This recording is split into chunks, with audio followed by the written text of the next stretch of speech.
तमाम तारीफ़ें उस क्रिएटर के लिए जिसने इस यूनिवर्स को एक मकसद के तहत पैदा किया है। रिस्पेक्टेड जनाब जावेद अख्तर साहब, मिस्टर सौरभ द्विवेदी और respected audience, thank you all for being here today. आज की डिबेट में चूंकि हम बात करने वाले हैं डज गॉड एग्जिस्ट के टॉपिक पर, तो ये एक ऐसा टॉपिक है जिसके मुताल्लिक कोई भी डिसीजन लेने के लिए अलग अलग स्टैंडर्ड्स हो सकते हैं। लिहाजा डिबेट के शुरू में यह जरूरी है कि हम ये जान लें कि आज के इस टॉपिक में कौन सा स्टैंडर्ड सही होगा और कौन सा गलत होगा। सबसे पहला स्टैंडर्ड जिसे मैं समझता हूं कि हमारे रिस्पेक्टेड जनाब जावेद अख्तर साहब बड़ी तेजी के साथ उसकी तरफ लपकेंगे, वो है साइंस। जबकि साइंस दर हकीकत खुदा के एग्जिस्टेंस को डायरेक्टली साबित करने या उसके एग्जिस्टेंस को डिनाई करने के लिए स्टैंडर्ड नहीं बन सकती। और उसकी वजह क्या है, ये मैं नहीं कह रहा, ये वो लोग कह रहे हैं जो साइंस के एक्सपर्ट्स हैं। नेशनल एकेडमी ऑफ साइंस कहती है science doesn't have the processes to prove और disprove the existence of God. Why? क्योंकि साइंस का ताल्लुक एम्पेरिकल एविडेंस से है और एम्पेरिकल एविडेंसेस का ताल्लुक हमारे नेचुरल और फिजिकल वर्ल्ड से है, जबकि गॉड नॉन फिजिकल और सुपर नेचुरल रियलिटी है। लिहाजा नॉन फिजिकल रियलिटी को आप उस टूल के साथ नहीं चेक कर सकते जिसका काम फिजिकल रियलिटी को तलाश करना है। लिहाजा आज इस डिबेट में गॉड की एग्जिस्टेंस को साबित करने या उसे डिनाई करने में साइंटिफिक एविडेंस को एक्सेप्ट नहीं किया जाएगा। दूसरा स्टैंडर्ड हो सकता है रेविलेशन, कि रेविलेशन के जरिए हम यह साबित करें कि गॉड एग्जिस्ट करता है या नहीं। लेकिन यह स्टैंडर्ड भी आज इररेलेवेंट है। क्यों?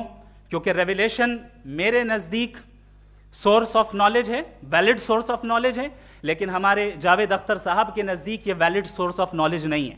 लिहाजा आज की डिबेट में मैं एक भी एविडेंस किसी भी मजहबी स्क्रिप्चर से नहीं दूंगा ताकि जावेद अख्तर साहब के लिए वो अनएक्सेप्टेबल ना हो। तीसरा जो मेयार हो सकता है वो है ऑब्जर्वेशन, कि भाई कोई कहे कि हमें खुदा दिखाओ, अगर है तो दिखाओ, या ये कि खुदा के एग्जिस्टेंस पर एम्पेरिकल एविडेंस दो, तो ये है दर हकीकत गलत टूल का इस्तेमाल करना। ये ऐसा ही है कि जावेद साहब मुझसे ये मुतालबा करें कि मुफ्ती साहब आप मेटल डिटेक्टर के जरिए प्लास्टिक डिटेक्ट करके दिखाएं। अब चूंकि प्लास्टिक डिटेक्ट नहीं हो पा रही है लिहाजा plastic does not exist. No, you are using the wrong tool. इस टूल से प्लास्टिक को डिटेक्ट नहीं किया जाता। लिहाजा मैं समझता हूं कि गॉड के एग्जिस्टेंस पर एम्पेरिकल एविडेंस का मुतालबा करना एक बचकाना मुतालबा है और हमारे रिस्पेक्टेड जनाब जावेद अख्तर साहब इस स्टेज से अब बहुत आगे निकल चुके हैं।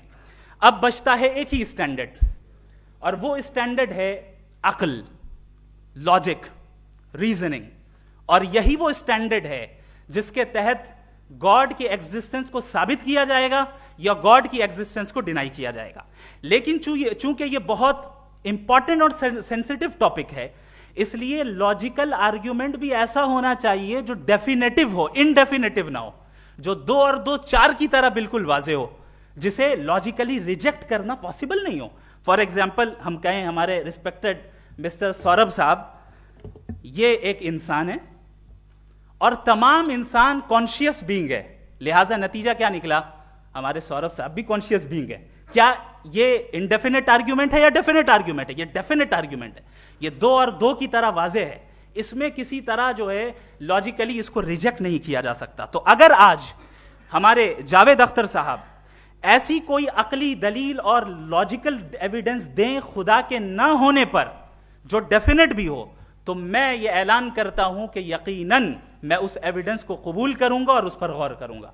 लेकिन साथ में यह भी ऐलान कर देता हूं प्रेडिक्शन के तौर पर कि ऐसा कोई डेफिनेट आर्ग्यूमेंट कोई नहीं पेश कर सकता। दलील हम देंगे और डेफिनेटिव दलील देंगे, लॉजिकल दलील देंगे, ऐसी दलील देंगे जो एंटायर एथिस्टिक वर्ल्ड उसे रेफ्यूट नहीं कर सकती। चलें अब हम एक एग्जाम्पल सोचते हैं, एक सिनेरियो, सिंपल सिनेरियो, तमाम ऑडियंस से गुजारिश है, हम और आप एक आइसोलेटेड आइलैंड पर हैं, ऐसा आइलैंड जहां पे हमसे पहले कोई कभी नहीं गया। चलते चलते आपके सामने अचानक आपने देखा एक पिंक कलर की बॉल पड़ी हुई है, सबसे पहला सवाल आपके जहन में क्या आएगा कि ये बॉल यहां क्यों आई, कैसे आई, ये पिंक कलर की ही क्यों है, कोई और कलर भी हो सकता था, ये इसी शेप में क्यों है, कोई और शेप भी हो सकता था। नेचुरली आप इस तरफ पहुंचेंगे कि कोई ना कोई है जिसने इन स्पेसिफिक प्रॉपर्टीज के साथ इस बॉल को बनाया है और यहां पे रखा है। चूंकि आप जानते हैं कि ये जो बॉल है इसका एग्जिस्ट करना जरूरी नहीं है, ये एग्जिस्ट कर भी सकती थी, नहीं भी कर सकती थी, और एग्जिस्ट करना ही था तो किसी और फॉर्म में करती, किसी और कलर में करती। अब आप इस बॉल को एक्सपैंड करते चले जाएं, एक्सपैंड करते चले जाएं, एक्सपैंड करते चले जाएं, यहां तक कि ये बॉल यूनिवर्स के साइज की हो जाए। बताइए कि क्या साइज के बढ़ जाने से सवाल बदल जाएगा? हरगिज नहीं बदलेगा। अभी भी सवाल रहेगा, ये यूनिवर्स कहां से आया, इन स्पेसिफिक प्रॉपर्टीज के साथ कहां से आया, क्यों आया, किसने बनाया, यह सवाल उस वक्त भी वैलिड रहेगा। लेकिन यह सवाल अगर हम जनाब जावेद अख्तर साहब से करें तो चूंकि इनका वर्ल्ड व्यू एथिस्टिक है, और सिर्फ इनका नहीं, मतलब जितने भी एथिस्ट हैं और एथिस्टिक वर्ल्ड व्यू को रखने वाले से अगर आप ये सवाल करें कि ये यूनिवर्स कहां से आया, तो इनका जवाब या तो आर्ग्यूमेंट फ्रॉम इग्नोरेंस होगा या डॉगमेटिक होगा। या तो ये कहेंगे कि मुझे नहीं पता कि ये कहां से आया, लिहाजा गॉड डज नॉट एग्जिस्ट, ये आर्ग्यूमेंट फ्रॉम इग्नोरेंस है। या ये कहेंगे कि ये यूनिवर्स खुद ब खुद बन गया, इसका मतलब ये है कि उस बॉल को भी खुद ब खुद बन जाना चाहिए। लेकिन बॉल के ताल्लुक से ये एक्सप्लेनेशन एक्सेप्ट नहीं की जाएगी कि ये खुद ब खुद बन गई, लेकिन यूनिवर्स के ताल्लुक से कर दिया जाएगा। इसे हम दूसरे अल्फाज में डॉगमा भी कह सकते हैं। दूसरी चीज, हमारे जावेद अख्तर साहब जरूर गॉड ऑफ गैप्स की मिसाल भी जरूर देंगे, और मिसाल देंगे कि पहले जमाने में बिजलियां कड़कती थी तो लोगों ने किसी एक खुदा की तरफ, और बारिश होती थी तो दूसरे खुदा की तरफ मंसूब कर दिया, उनके पास दलील नहीं थी। यह हमारा वर्ल्ड व्यू है ही नहीं, यह हमारा वर्ल्ड व्यू है ही नहीं, क्योंकि नेचुरल फेनोमेना के प्रोसेस की इंटरप्रिटेशन को जान लेने से यह कहां से साबित हो गया कि गॉड एग्जिस्ट नहीं करता है। इस पर मैं इंशाअल्लाह अभी आगे बात करूंगा। आप हजरात ये भी देखेंगे, और मैं ये एक्सपेक्ट करता हूं कि हमारे रिस्पेक्टेड जनाब जावेद अख्तर साहब जरूर इमोशनल आर्ग्यूमेंट्स भी देंगे, जो कि एक लॉजिकल फेलेसी है जब बात आती है ट्रुथ को डिसाइड करने में। क्यों? मिसाल के तौर पर वो कहेंगे कि अगर गॉड है तो ईविल क्यों एग्जिस्ट करता है, जबकि मैं कहता हूं ईविल का एग्जिस्ट करना गॉड के एग्जिस्ट करने की दलील है, उसके खिलाफ नहीं है। चूंकि अगर गॉड है तो हम सब उसके सामने अकाउंटेबल हैं, और अगर हम अकाउंटेबल हैं तो अकाउंटेबिलिटी के लिए ईविल का मौजूद होना जरूरी है, उसके बगैर हम अकाउंटेबल नहीं हो सकते। और अगर हम अकाउंटेबल नहीं हैं तो हम जनाब जावेद अख्तर साहब से पूछेंगे कि आप बताएं कि फिर सफरिंग इस दुनिया में क्यों है? अगर खुदा नहीं है तो सफरिंग क्यों है? और उन लोगों के जज्बे का क्या जिनके अंदर सफरिंग के बाद इंतकाम लेने का जज्बा पाया जाता है और वो इस दुनिया से ऐसे ही चले गए, क्या उनकी सारी तकलीफें बेकार चली जाएंगी? अब आ जाएं उसी एग्जाम्पल की तरफ कि बॉल, मुझसे अगर कोई पूछे इस बॉल को किसने बनाया और या इस एक्सपेंडेड बॉल को किसने बनाया, मैं कहूंगा कि चूंकि ये यूनिवर्स और इस यूनिवर्स की तमाम चीजें कॉन्टिंजेंट हैं। कॉन्टिंजेंट होने का मतलब ये होता है कि जो अपने एग्जिस्टेंस पे किसी के ऊपर डिपेंड करती हो, तो जाहिर है ये यूनिवर्स कॉन्टिंजेंट है। और अगर कोई चीज कॉन्टिंजेंट नहीं है तो मैं रिक्वेस्ट करूंगा कि मुझे दिखा दें कि कौन सी चीज यूनिवर्स में कॉन्टिंजेंट नहीं है, हम भी जरा गौर कर लें और हम भी देख लें। और जब कॉन्टिंजेंट चीजें मौजूद हैं तो फिलोसोफर्स की इस्तिलाह के मुताबिक, हम उस टर्मिनोलॉजी के मुताबिक हम उस जगह तक पहुंचते हैं और उस हस्ती तक पहुंचते हैं जिसे नेसेसरी बीइंग कहा जाता है, कि ये वो नेसेसरी बीइंग है जिसका मौजूद ना होना नामुमकिन हो। क्योंकि अगर ये मौजूद ना हो तो सारी चीजें एग्जिस्टेंस में आएंगी ही नहीं, और ये सारी कॉन्टिंजेंट चीजें उसी के ऊपर डिपेंड करती हैं। अब अगर आप ये सवाल करते हैं कि फिर उस हस्ती को किसने बनाया, फिर उसका कॉज क्या है, फिर उसका कॉज क्या है, फिर उसका कॉज क्या है, और एंडलेसली चले जाएं, इसे हम कहते हैं इन्फिनिट रीग्रेस ऑफ कॉजेस, जो कि लॉजिकल फेलेसी है। कॉन्सेप्चुअली इन्फिनिटी पॉसिबल है। मिसाल के तौर पे न्यूमेरिकल्स 1 2 3 गिनते चले जाएं, इन्फिनिट नंबर्स हैं। मैं कॉन्सेप्चुअली बात नहीं कर रहा, प्रैक्टिकली रियलिटी में साबित करके दिखाएं कि infinite regress of causes possible है या नहीं। अगर पॉसिबल है तो हम मान लेंगे, मिसाल दे दें, और पॉसिबल नहीं है तो एक ही ऑप्शन बचता है जिसे हम कहते हैं नेसेसरी बीइंग। ऐसी नेसेसरी बीइंग जो इंडिपेंडेंट है, क्योंकि अगर वो डिपेंडेंट हुई तो वो नेसेसरी नहीं रहेगी। ऐसी इंडिपेंडेंट बीइंग जो इटर्नल है, अगर वो इटर्नल नहीं होगी, उसकी बिगिनिंग होगी तो वो खुद कॉन्टिंजेंट है। ऐसी बीइंग जो पावरफुल है, क्योंकि कॉन्टिंजेंट को एक्चुअलाइज करने के लिए पावर चाहिए। ऐसी बीइंग जो इंटेलिजेंट है और नॉलेजेबल है, क्योंकि ये यूनिवर्स स्पेसिफिक फॉर्म और स्पेसिफिक लॉज ऑफ नेचर के तहत प्रिसाइजली चल रहा है। Thank you. थैंक यू मुफ्ती साहब। मैं इन दलीलों के बाद जावेद अख्तर साहब से गुजारिश करूंगा, आप बैठ के बोलना चाहेंगे या बाहर? जी।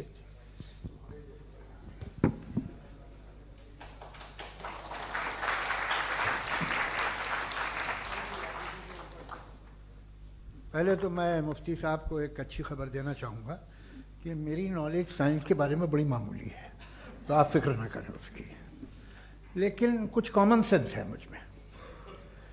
देखिए, ये खुदा का तस्वुर कोई नया तस्वुर नहीं है, ये सदियों से रहा है। ये कुछ रिलीजन 3000 साल पुराने होंगे, 4000 साल पुराने होंगे, लेकिन इंसान कोई 10,000 12,000 साल से एग्जिस्ट करता है होमोसेपियन की शक्ल में, और हमेशा कुछ ना कुछ मज़हब रहे। ये मज़हब जाहिलों के नहीं थे, ये मज़हब एक ऐसी ग्रीक सोसाइटी के थे जहाँ बड़े बड़े फिलोसफर्स पैदा हुए। ये मज़हब इजिप्शियंस के थे जिन्होंने पिरामिड्स बनाए थे।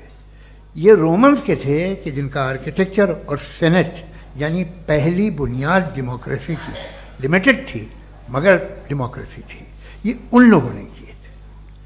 तो इनका जो जुपिटर था, रा था, ज़्यूस था, उन्हें उस पर इतना ही एतमाद था जितना आज किसी मजहबी आदमी को अपने खुदा पे होगा। क्रिश्चियनिटी आने से पहले यूरोप में एक मजहब था जर्मेनिक रिलीजन, उसका एक खुदा था, उसकी एक बीवी थी, उसके 2 बेटे थे, एक बेटी थी। फिर जर्मनी में जब यूरोप में क्रिश्चियनिटी आई तो वो खुदा, उसकी बीवी और पूरे ख़ानदान चला गया। तो हमने, अगर हम हिस्ट्री देखें तो खुदा जो है वो ज़्यादातर फ़नी है, वो हमेशा रहे नहीं।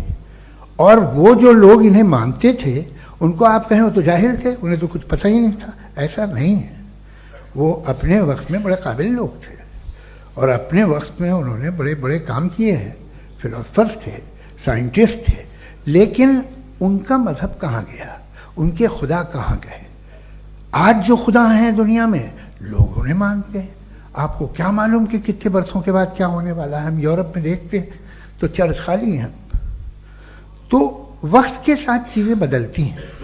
जहाँ तक इसका ताल्लुक है मजहबों का, हर मजहब आपसे एक चीज़ मांगता है, फेथ। ये फेथ क्या चीज़ होती है? What is the difference between faith and belief? ये तो बहुत ही अहमकाना बात होगी कि कोई आदमी कहे साहब अगर खुदा है तो मुझे दिखाइए। ये तो जाहिलाना बात हुई। मैंने तो नॉर्थ पोल नहीं देखा है, मगर मैं मानता हूँ कि नॉर्थ पोल है। मैं क्यों मानता हूँ? इसलिए कि अगर ये दुनिया राउंड है तो उसका कोई टॉप होगा। कुछ लोग हैं जो वहाँ गए भी हैं, कॉमन सेंस कहता है कि ऐसा होगा, सबूत है, गवाह है, रीज़न है। तो ये मेरा फेथ नहीं है। तो फेथ में और बिलीफ में डिफरेंस क्या है? जो मजहब मांगता है आपसे, हर मजहब फेथ मांगता है। फेथ का मतलब ये है कि ना कोई गवाह हो, ना कोई सबूत हो, ना कोई रैशनल हो, ना कोई लॉजिक हो, ना कोई प्रूफ हो, मगर तुम एक बात को मानो। ये है फेथ। वरना बिलीफ होता। अगर इसमें कुछ भी सबूत होते, गवाह होते, तो फिर इसे आप बिलीफ कहते हैं। जैसे मेरा बिलीफ है कि नॉर्थ पोल है, मेरा फेथ थोड़ी है। फेथ इन तमाम शर्तों को रद्द करता है। तो फिर स्टुपिडिटी क्या है? अगर मैं एक बात ऐसी मानूं जिसकी ना कोई लॉजिक है, ना कोई रैशनल है, ना कोई प्रूफ है, ना कोई गवाह है, ना कोई सबूत है, और मैं उसे मानूं, तो ये स्टुपिडिटी हुई। इसे ही भाई कल को मैं यकीन कर लूं कि एलॉन मस्क जो है मेरा भाई है, तो मुझे इंतहाई खुशी होगी, सुकून भी बहुत मिलेगा मुझे। लेकिन और कहे भाई क्यों मानते हो, क्या सबूत है? भाई वो तो अमेरिकन है और तुम तो इंडियन हो, वो तो नस्ल अलग है, तुम्हें कभी मिले भी नहीं। साहब देखिए, मेरा फेथ है, इस पे बात न किया। फेथ का मतलब ही यह है कि आप प्रूव नहीं कर सकते। अगर आप प्रूव कर सकते हो तो फेथ की जरूरत ही नहीं, फिर तो आप बात करेंगे, आप कितनी बहस कर लीजिए। अल्टीमेटली दुनिया का हर मजहब फेथ पे टिका है, और फेथ का मतलब है एक ऐसा यकीन जिसका कोई सबूत, कोई गवाह, कोई रैशनल नहीं। अब आप ये कहें, क्या आप ये क्यों कह रहे हैं कि साहब ये कायनात किसने बनाई? कमाल ये है कि आपने बताया कि एक आइलैंड पे गए और एक बॉल देखी।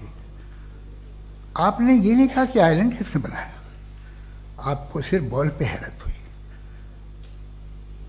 हमने आइलैंड पे हमने हैरत नहीं की, होते हैं आइलैंड। इसी तरह ये आइलैंड है, सितारे, ये गैलेक्सीज, ये सब आइलैंड हैं, खला में। हम उन्हें टेकन फॉर ग्रांटेड लेते हैं, हम पूछते नहीं किसने बनाए। आपने जजीरे के बारे में भी नहीं पूछा है। मेरी पैदाइश कैसे हुई? क्या मैं प्लान्ड पैदा हुआ था? I was plan to be born, या एक लकी स्पर्म था जो किसी एक से चिपक गया? मेरी पैदाइश रैंडम। और इंसाफ जिसे आप कहते हैं, इंसाफ का तो नेचर से कोई वास्ता ही नहीं। जो आप कहते हैं कि एक दिन इंसाफ मिलेगा, इंसाफ is a human concept, nature में कोई इंसाफ नहीं। अगर शेर हिरन को खा जाता है तो उसे कोई सजा नहीं मिलती। अगर एक आंधी आती है और हरे भरे पेड़ों को उखाड़ के फेंक देती है तो आंधियों की जेल नहीं होती है। नेचर में इंसाफ नहीं, इसलिए मुझे नेचर को इंसाफ की जरूरत भी नहीं। नेचर तमाम एक है। अब हम कहें कि साहब ये देखिए जो मैंने खाना खाया था, ये मेरी आंखों ने यूं कर दिया उसे, तो इसे सजा मिलनी नहीं, वो सिस्टम है, ऐसे ही चल रहा है। नेचर बगैर इंसाफ के है। इंसाफ इज अ ह्यूमन कॉन्सेप्ट। तो जो आपसे कहता है कि मैं तुम्हें इंसाफ दूंगा, वो इंसानी जहन की पैदावार है। ये नेचुरल है ही नहीं, ये आसमानी है ही नहीं। नेचर का तसव्वुर, इंसाफ का तसव्वुर। भाई आप साथ मिलते हैं, अब आप लेफ्ट हैंड ड्राइव करते हैं, ये क्या है? तमाम सच, तमाम नेकी, तमाम शराफत लेफ्ट हैंड ड्राइव है। वरना क्या होगा, या तो आप क्रॉस कर देंगे, आपका एक्सीडेंट हो जाएगा, या आप किसी को मार देंगे, या ट्रैफिक जैम हो जाएगा। झूठ, बेईमानी, रिश्वतखोरी, ये तमाम जो है driving on the wrong side है। इसके ऊपर कुछ नहीं। ये तो हमने बनाया, जैसे हमने लेफ्ट हैंड ड्राइव बनाई है। ये कॉन्सेप्ट ऑफ इंसाफ जो है ये हमारा है, इसका नेचर से कोई वास्ता नहीं। शेर खा जाता है हिरन को, उसे जेल होती है क्या? कुछ भी नहीं, है ही नहीं। तो ये जो दुनिया के रिलीजन प्रॉमिस करते हैं आपसे इंसाफ, इसी से मालूम होता है कि ये मैन मेड है। ये तसव्वुर कहीं और का है ही नहीं। जो नेचर है, कुछ लोग कहते हैं नेचर ही खुदा है, तो नेचर में तो इंसाफ नहीं कहीं। और आप वादा कर रहे हैं कि तुम्हें मरने के बाद इंसाफ मिलेगा। मुझे अगर मिलेगा तो मैं बहुत खुश होऊंगा, लेकिन मैं यकीन नहीं कर पाता हूं, इसलिए कि मैं फेथ नहीं पैदा कर सकता। The very fact that religions demand faith, इसका मतलब है कि उनके पास जस्टिफिकेशन नहीं है। अच्छा साहब, फिर रिलीजन अगर मॉडरेशन में है, कोई सा भी नहीं, वो आप में कुछ खूबियां भी पैदा करता होगा। देखिए उससे ये फायदा है, वो फायदा है। अल्कोहल जो है वो ज़्यादातर दवाओं में यूज होती है, और एक सर्वे किया गया था अमेरिका में कि लॉन्जिटिविटी किन लोगों की है। तो एक तरफ वो लोग थे जो शराब पीते ही नहीं थे, और एक तरफ वो थे जो एक बोतल शराब रोज पीते थे। सबसे ज़्यादा लंबी उम्र उनकी है जो 2 पैक नाप के शराब पीते और खाना खाते हैं। मगर हम शराब को बुरा समझते हैं, मैं भी बुरा समझता हूँ। क्यों? ऐसा होता नहीं। कुछ चीज़ों में आदत होती है कि वो बढ़ती है। आज तक में एक आदमी दूध पीता है, आप 10 साल बाद भी मिलेंगे तो एक ही गिलास पीता होगा। ऐसा नहीं होता, सुबह से दूध पीता रहता है। मिल्कोहलिक मैंने नहीं देखे, अल्कोहलिक होते हैं। ये टेंडेंसी है मजहब की कि वो बढ़ता है, जैसे कैंसर बढ़ता है, जैसे शराब बढ़ती है। कुछ लोग होंगे जो उसे सही तरह से यूज करते। मुझे यकीन है कि हमारे मुफ्ती साहब भी उनमें से एक हैं, इनसे बहुत खुशी हुई मुझे इनसे मिलकर। लेकिन कितने लोग हैं कि आज आप देखते हैं दुनिया में जो तबाहियां हैं, इनमें कितना हाथ है उन लोगों का जो बिलीवर कहते था मजहब ये नहीं कहता, ना कहता होगा, मगर जब ये मजहब पीते हैं तो ऐसे बिहेव करते हैं। थोड़ा सा अगर हो तो शायद बहुत अच्छी बात, लेकिन शराब थोड़ी सी नहीं रहती, उसमें टेंडेंसी है पहले।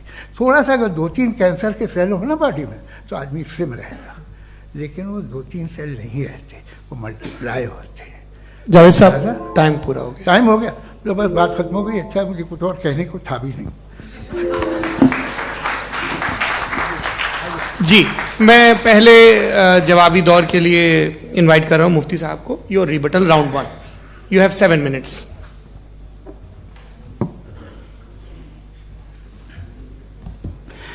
Thank you very much Javed साहब, आपकी बात को सुनकर बड़े महजूज हुए हम लोग। महजूज, do you understand? We enjoyed. Okay, अब थोड़ा सा लॉजिकली उसको हम लोग देखते हैं। दरअसल हम लोगों ने कल गुजारिश की थी मुफ्ती साहब से भी, जावेद साहब से भी, कि हिंदुस्तानी जबान आम फहम सबको समझ में आ जाए और जहां कहीं आप मुश्किल शब्द इस्तेमाल करें वहां बताते भी चलें। Thank you.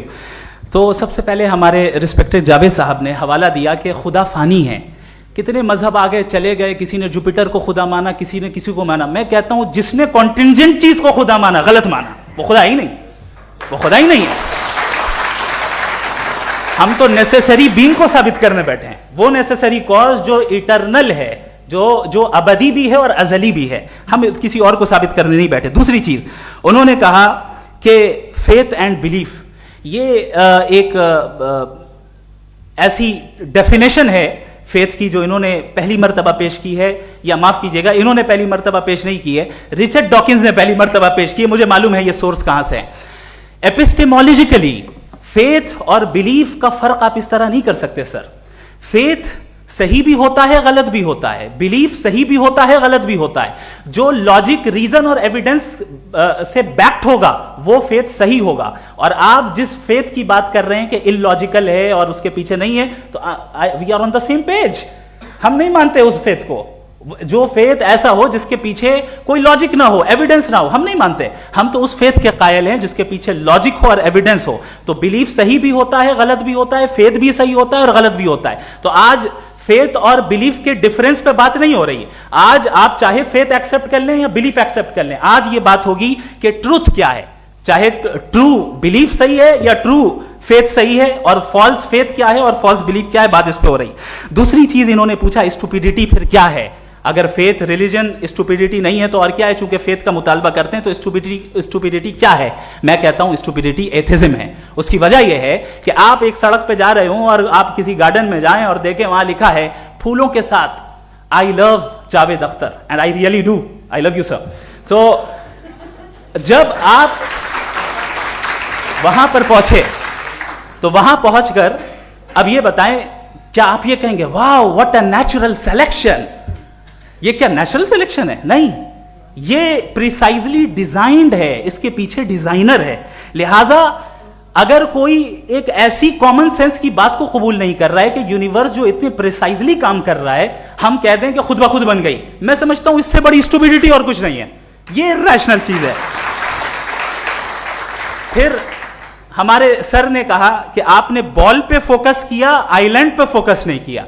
अरे आइलैंड को किसने बनाया यही समझाने के लिए तो बॉल की मिसाल दे रहा हूं। और बॉल भी कॉन्टिंजेंट है, आइलैंड भी कॉन्टिंजेंट है, दोनों नेसेसरी बीइंग का मुतालबा करते हैं। आगे इन्होंने कहा कि नेचर में कोई इंसाफ नहीं है। हम डिसाइड करते हैं कि मोरालिटी क्या होती है, इंसाफ क्या होता है। हम डिसाइड करते हैं, जैसे ड्राइविंग सीट में ट्रैफिक वाला, ये तो किसी खुदा ने नहीं कहा, ये है, इसे कहते हैं फॉल्स इक्विवेलेंस। ये एक लॉजिकल फेलेसी है। आपने जो है मिसाल दी ड्राइविंग की और ट्रैफिक की, ये सब्जेक्टिव मोरालिटी है। आप सब्जेक्टिव मोरालिटी को मिसाल बनाकर ऑब्जेक्टिव मोरालिटी के ऊपर नहीं थोप सकते। इंसाफ की ऑब्जेक्टिव मोरालिटी है। अगर आप ये कहते हैं कि नेचर में इंसाफ नहीं है, तो इंसाफ का न होना ये नेचुरल हुआ, तो फिर नेचर को नेचर रहने दे। क्यों हम इतना स्ट्राइव कर रहे हैं दुनिया में इंसाफ लाने के लिए? ये तो इलॉजिकल बात है, इरैशनल बात है। इसलिए बहुत सी चीजें ऐसी हैं जो ऑब्जेक्टिवली जो है इविल या गुड हैं, और बहुत सी चीजें ऐसी हैं जो सब्जेक्टिवली हैं। सब्जेक्टिवली जो मोरल होता है या इमोरल होता है, उसको हम सोशल कंसेंसस से या पर्सनल प्रेफरेंस से डिसाइड करते हैं। लेकिन जो ऑब्जेक्टिव मोरालिटी है, जिसमें इंसाफ आया, जो इन्होंने बार बार रिपीट किया, ये ऑब्जेक्टिव है, सब्जेक्टिव नहीं है। अगर आप कहते हैं ये सब्जेक्टिव है, तो मेरा सवाल आपसे ये है, क्या सोशल कंसेंसस के जरिए अगर जुल्म को सही करार दे दिया जाएगा तो आप जुल्म को जस्टिफाई करेंगे? दूसरी चीज, इन्होंने ये कहा कि 2 पैक शराब पी लें तो वो उतने पे नहीं रहता, बढ़ जाता है। यही मामला मजहब के साथ है, 2 पैक आप पी लें बढ़ेगा। तो ये एक ऐसी मिसाल है, इसको कहीं भी फिट कर लें कि आप एथिज्म पे जब फिट करें, जब आप 2 पैक एथिज्म का लेंगे ना, तो वो बढ़ बढ़ के नॉर्थ कोरिया बनेगा। Thank you.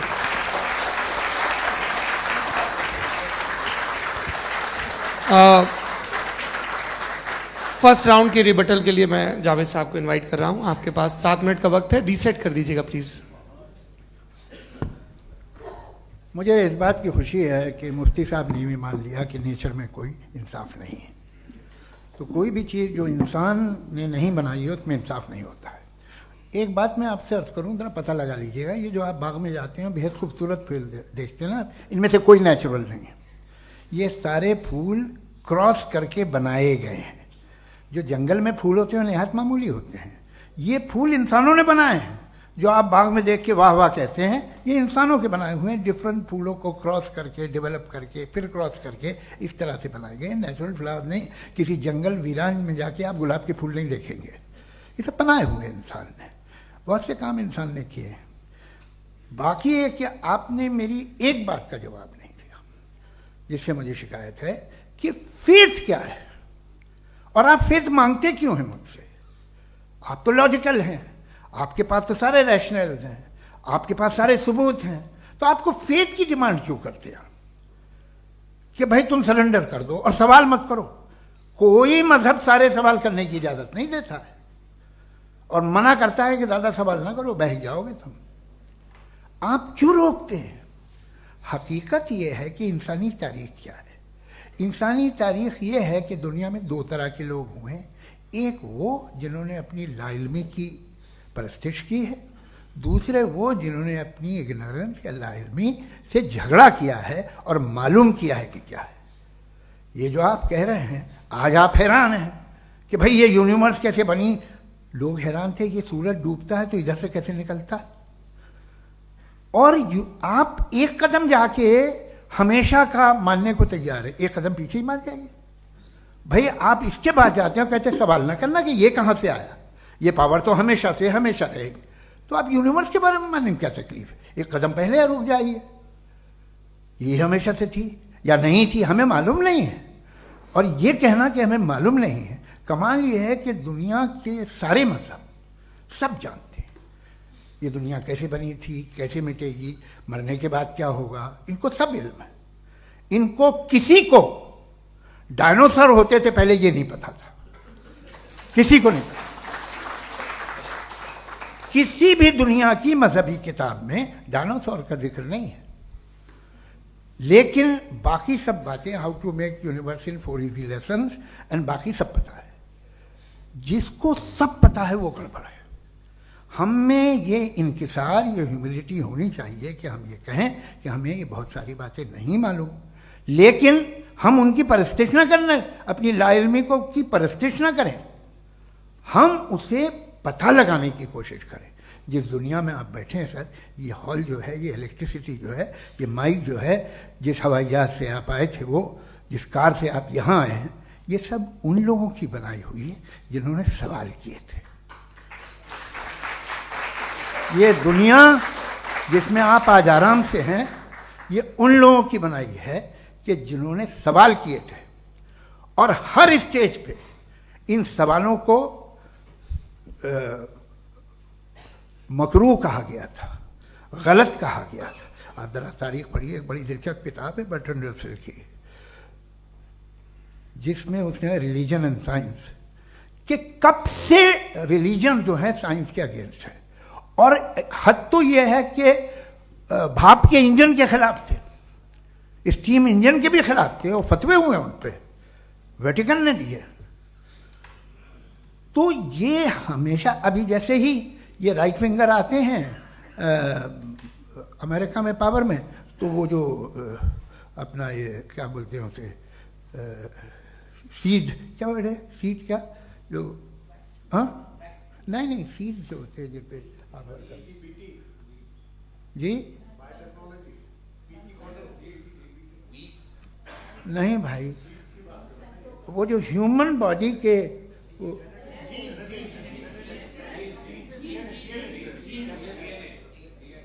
उस पर रिसर्च बंद हो जाती है, रिपब्लिकन नहीं करने देते। अरे भाई इतना डर क्या है तुम्हें? एक जमाने में बहुत नाराज थे ये सारे मजहबी लोग कि ये इंसान तो इंसान बनाने की कोशिश कर रहा है। आपको क्या तकलीफ भाई, बना ले तो बना लेने दो, ये खौफ क्या है? और ये सब आज जो आप कह रहे हैं नामुमकिन है, ये कैसे हुआ? मुझे एक किस्सा याद आता है। जब मैं छठी क्लास में था तो मैं मैथमेटिक्स में बहुत वीक था, तो एक टीचर रख दिया गया, उसने 1 2 3 4 5 6 7 तो सिखा दिया मुझे। वो दिन मैं भूल नहीं सकता हूँ मुफ्ती साहब, जिस दिन उसने ये बताया कि 1/2 क्या होता है और 3/4 क्या होता है, मुझे ऐसा लगा कि मेरा सर बीच से फट जाएगा। यह आदमी कह रहा है कि जो दीवार के अंदर जाओ वॉक करते हुए। आज हंसता हूं मैं इस बात पे। तो आज जो बातें आपके जहन से बिल्कुल परे हैं और आप हैरान होते हो उन्हें देख के, एक वक्त आएगा कि मामूली लगेंगे। और हुआ है, आपकी इंसानी तारीख ही है। इतनी जल्दी सारे फैसले आप मत कर लीजिए, थोड़ा ये ह्यूमिलिटी रखिए कि भाई ये हमें नहीं मालूम। ये कहने में क्या आ रहा है?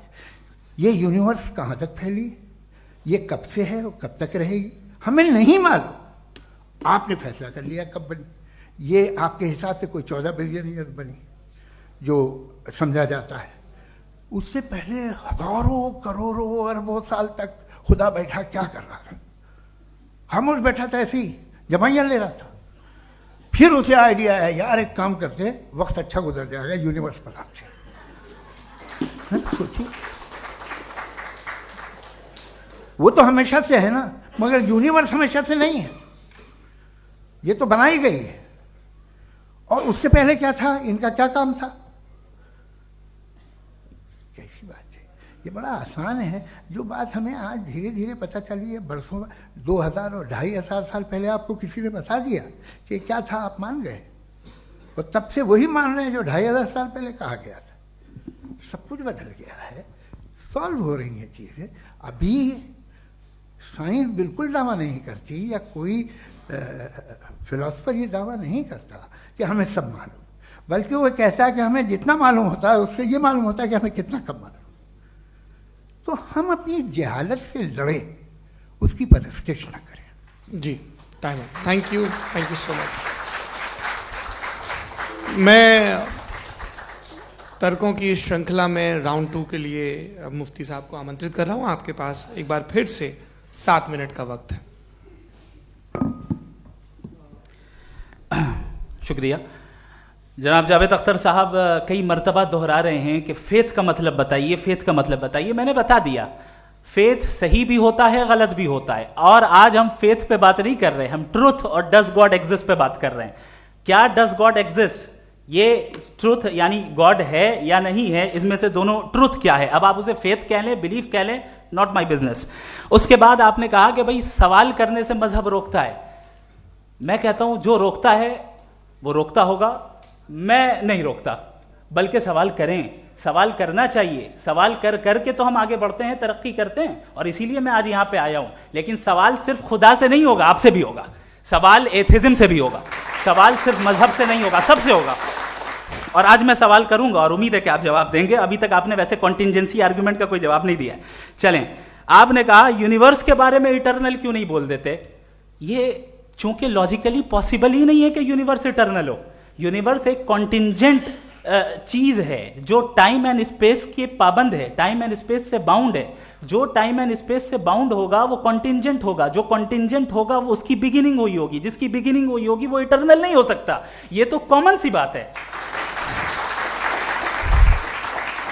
आपने कहा कि किसी मजहबी किताब में डायनासोर का जिक्र नहीं है। अफसोस कि आज तक किसी मैथमेटिक्स के किताब में मुझे डायनासोर का जिक्र नहीं मिला। तो इसका मतलब मैथमेटिक्स की किताब बेकार है? नहीं, उसका वो टॉपिक नहीं है। रेवलेशन का और मजहबी किताबों का टॉपिक ये नहीं है कि आपको आके बताए साइकिल कैसे बनाते हैं, या आकर ये बताएं कि जो है डायनासोर कब था। वो तो मोरालिटी सिखाने आया है, गॉड के बारे में बताने आया, नॉन फिजिकल रियलिटी की हकीकत को सिखाने के लिए आया। रिलीजियन साइंस को रोकता है? नहीं रोकता। अगर रोकता है तो गलत करता है। रिलीजियन साइंटिज्म को रोकता है, जिसमें हमारे जावेद साहब मुब्तला हैं।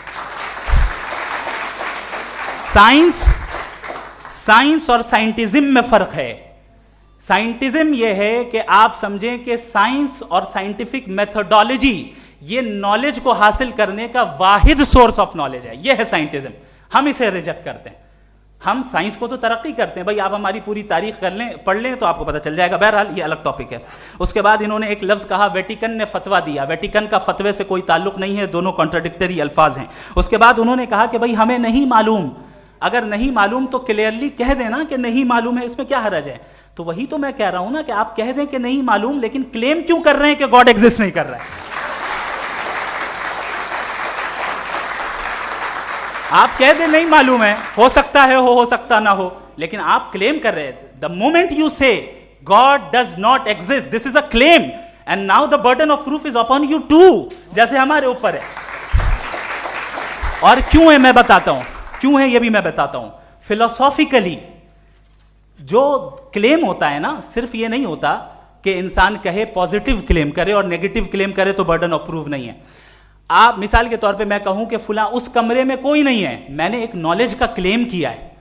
उस कमरे में कोई नहीं है, मैंने एक नॉलेज का क्लेम किया। या तो मैं कहूं मुझे नहीं पता, हो भी सकता है नहीं भी हो सकता है, this is not a claim. लेकिन जब मैं कह रहा हूं कि वहां कोई नहीं है, या मैं कह रहा हूं वहां कोई है, दोनों क्लेम है और दोनों के ऊपर बर्डन ऑफ प्रूफ है। हमारे ऊपर भी बर्डन ऑफ प्रूफ है। मैंने कंटिजेंसी आर्ग्यूमेंट दिया, इसे तोड़कर दिखाइए।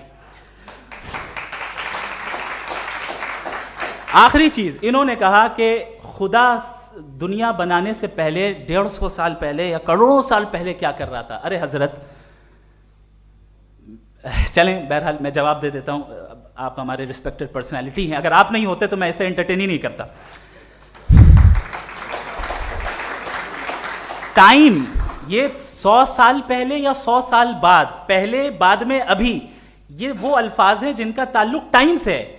टाइम शुरू ही हुआ है यूनिवर्स की बिगिनिंग के बाद, तो उसके पहले खुदा क्या कर रहा था? सवाल इलॉजिकल है, ये फेलेसी है। यानी आप ये कह रहे हैं कि यूनिवर्स के बनने से पहले खुदा क्या कर रहा था? टाइम के बनने से पहले, पहले का ताल्लुक टाइम से, टाइम उस वक्त था ही नहीं, तो ये सवाल ही इनवैलिड है खुदा के ताल्लुक से।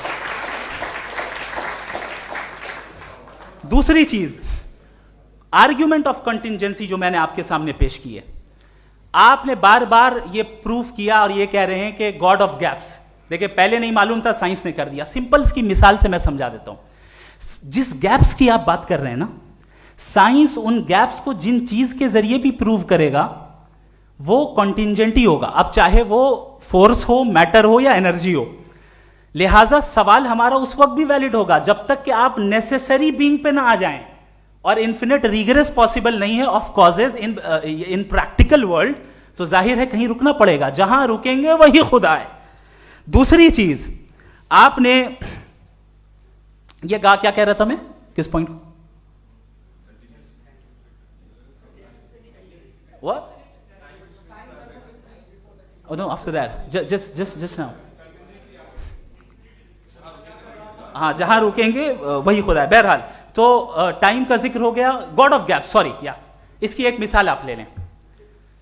एक कार है, एक साहब ने देखा कि भाई कार जो है उसके व्हील्स कितने अच्छे लगे हुए हैं, सही जगह पे, स्टीयरिंग जो है कितने अच्छे जगह पे लगी हुई है, और सीट्स कितने वेल डिजाइंड है, कितनी प्रिसाइजली ये कार काम कर रही है। तो जरूर कोई ना कोई इसे क्रिएट किया है, किसी ने क्रिएट किया है। अब जावेद साहब आए और कहे, अरे जनाब बोनेट खोलिए, इसमें इंजन है, इंजन इस कार को चला रहा है, hence prove no one has created the car. This is illogical, this is irrational. आपने इंजन के जरिए उस गैप को तो साबित किया, लेकिन क्या उससे कार की जो क्रिएशन है और उसका जो क्रिएटर है ये इम्पॉसिबल हो जाए? ऐसा पॉसिबल है? उसका सवाल खत्म हो जाए, ऐसा पॉसिबल है? नहीं। आपने गैप्स को फिल करके, कॉन्टिंजेंट चीजों से गैप्स को फिल करके हमारे ऑब्जर्वेशन को और ब्रॉड कर दिया।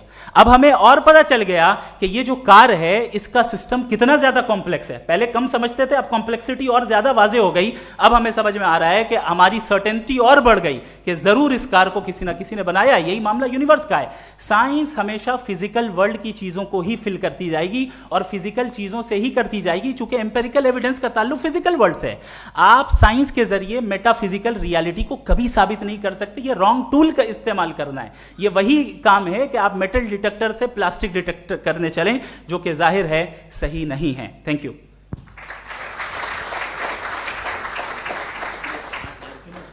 जी, ये आर्ग्यूमेंट का राउंड 2 है। हाँ। 7 मिनट है। पहले तो मैं आपसे अर्ज करूं कि आपने कहा कि जब कायनात ही नहीं थी तो वक्त भी नहीं था, कुछ भी नहीं था। कैसे नहीं था? खुदा था। एक एग्जिस्टेंस तो था ना खुदा का। तो जब खुदा था तो वक्त भी होगा। ऐसा नहीं कि कुछ भी नहीं था, खुदा था। अच्छा, बाकी एक आपने कहा साहब आप साबित कीजिए, आपके पास भी लॉजिक है, मेरे पास भी लॉजिक है। आप मेरा जिम्मेदारी नहीं है साबित करना कि खुदा है। बर्टन रसल ने बड़ी अच्छी बात कही। बर्टन रसल ने बड़ी अच्छी बात कही। मैं आपसे अगर ये दावा करूं कि एक चाय की केतली मरीख के चारों तरफ घूम रही है, मार्स के चारों तरफ, तो यह आपका काम नहीं है कि आप साबित करें कि कोई चाय की केतली नहीं है। ये मेरा काम है, मैंने दावा किया है। ये दावा तो मजहबी लोग करते हैं कि खुदा है। मैं क्यों साबित करूं कि नहीं है? जब तक आप मुझे कन्विंस नहीं कर देंगे मैं नहीं मानूंगा।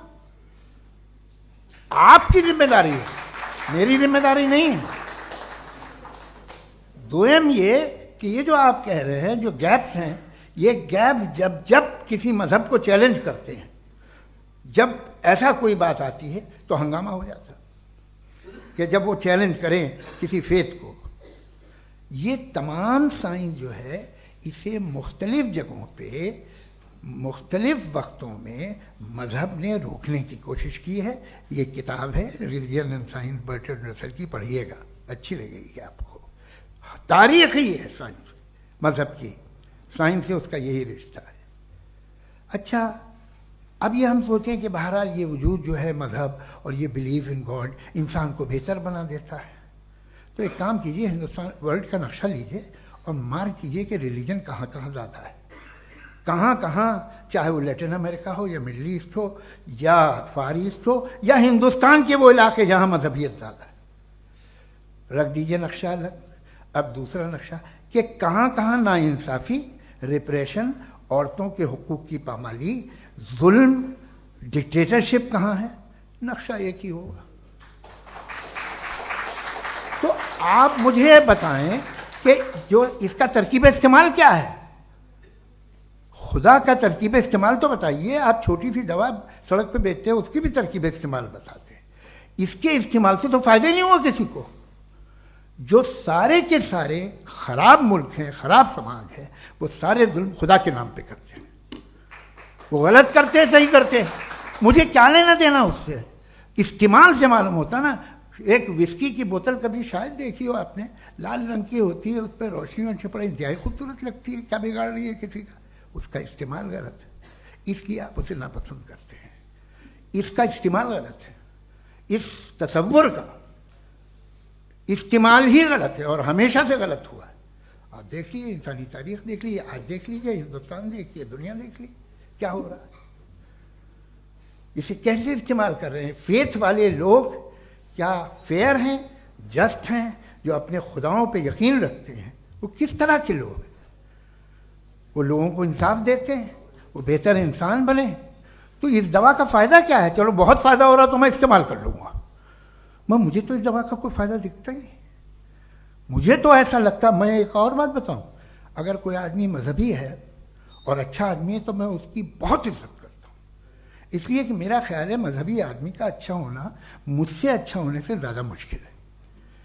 भाई हर चीज़ की एक लिमिट है। आप इतना भाग सकते हैं, इतना नहीं भाग सकते, इतना वजन उठा सकते, इतना नहीं उठा सकते, इतना दूर देख सकते हैं, इतना दूर नहीं देख सकते। उसी तरह कॉमन सेंस कहता है कि आप में नेकी का भी एक कोटा होगा।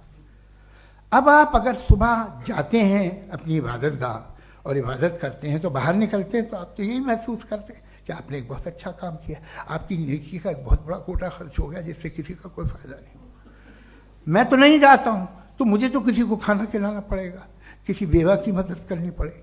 मैं अपना कोटा कैसे कंज्यूम करूं? आप अपना कोटा सारे मजहबी लोग इंतहाई यूजलेस कामों में यूज करते हैं।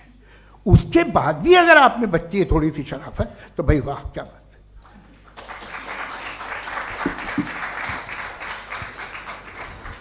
एक तो मुझे ये बात बहुत अच्छी लग रही है कि दोनों ही विद्वान समय को मानते हैं और बहुत समय से अपनी दलीलें और बाज दफा समय से पहले अपनी तकरीरें पूरी करके अपनी अपनी कुर्सी पर बैठ रहे हैं।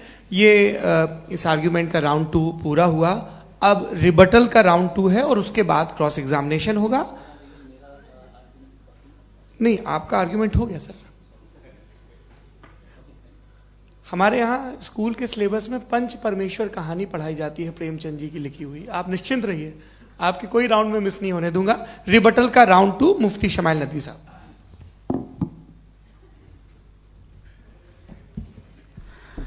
असल में जो हकीकी प्रॉब्लम है, असल प्रॉब्लम है वो ये है कि जावेद साहब के पास कॉन्सेप्ट ऑफ गॉड क्लियर नहीं है।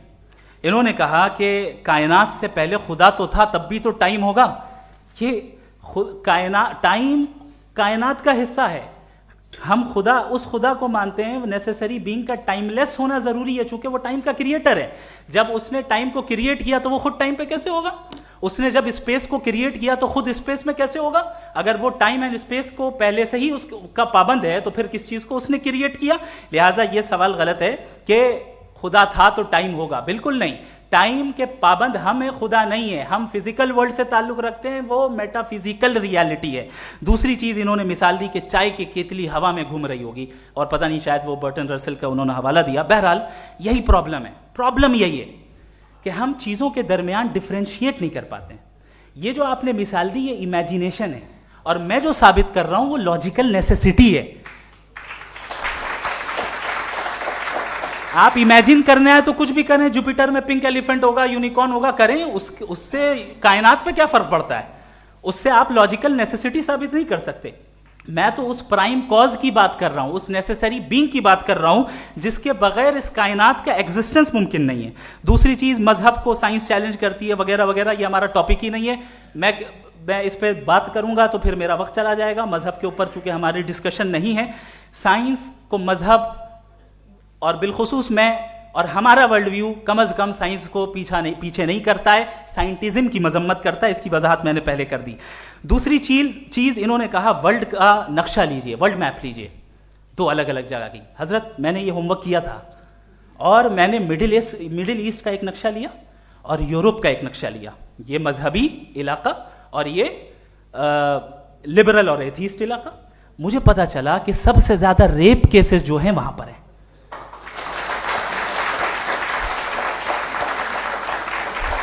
मुझे यह पता चला यूएन की रिपोर्ट के मुताबिक, मैं ये अपने घर से नहीं लेके आ रहा, कि जो वर्किंग वुमेन है यूरोपियन कंट्रीज में, उसमें 81% वुमेन सेक्सुअल हैरेसमेंट का वर्क में शुमार हो रही है। ये मिडिल ईस्ट में नहीं हो रहा है, वो मजहबी लोग हैं इसलिए नहीं हो रहा है।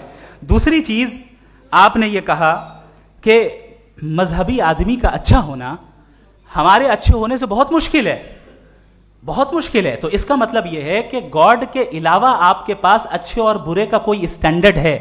मैं चाहूंगा कि कन्वर्सेशनल स्टाइल वाली डिस्कशन और सेगमेंट पे इसी पे बात कर लेते हैं। Thank you very much.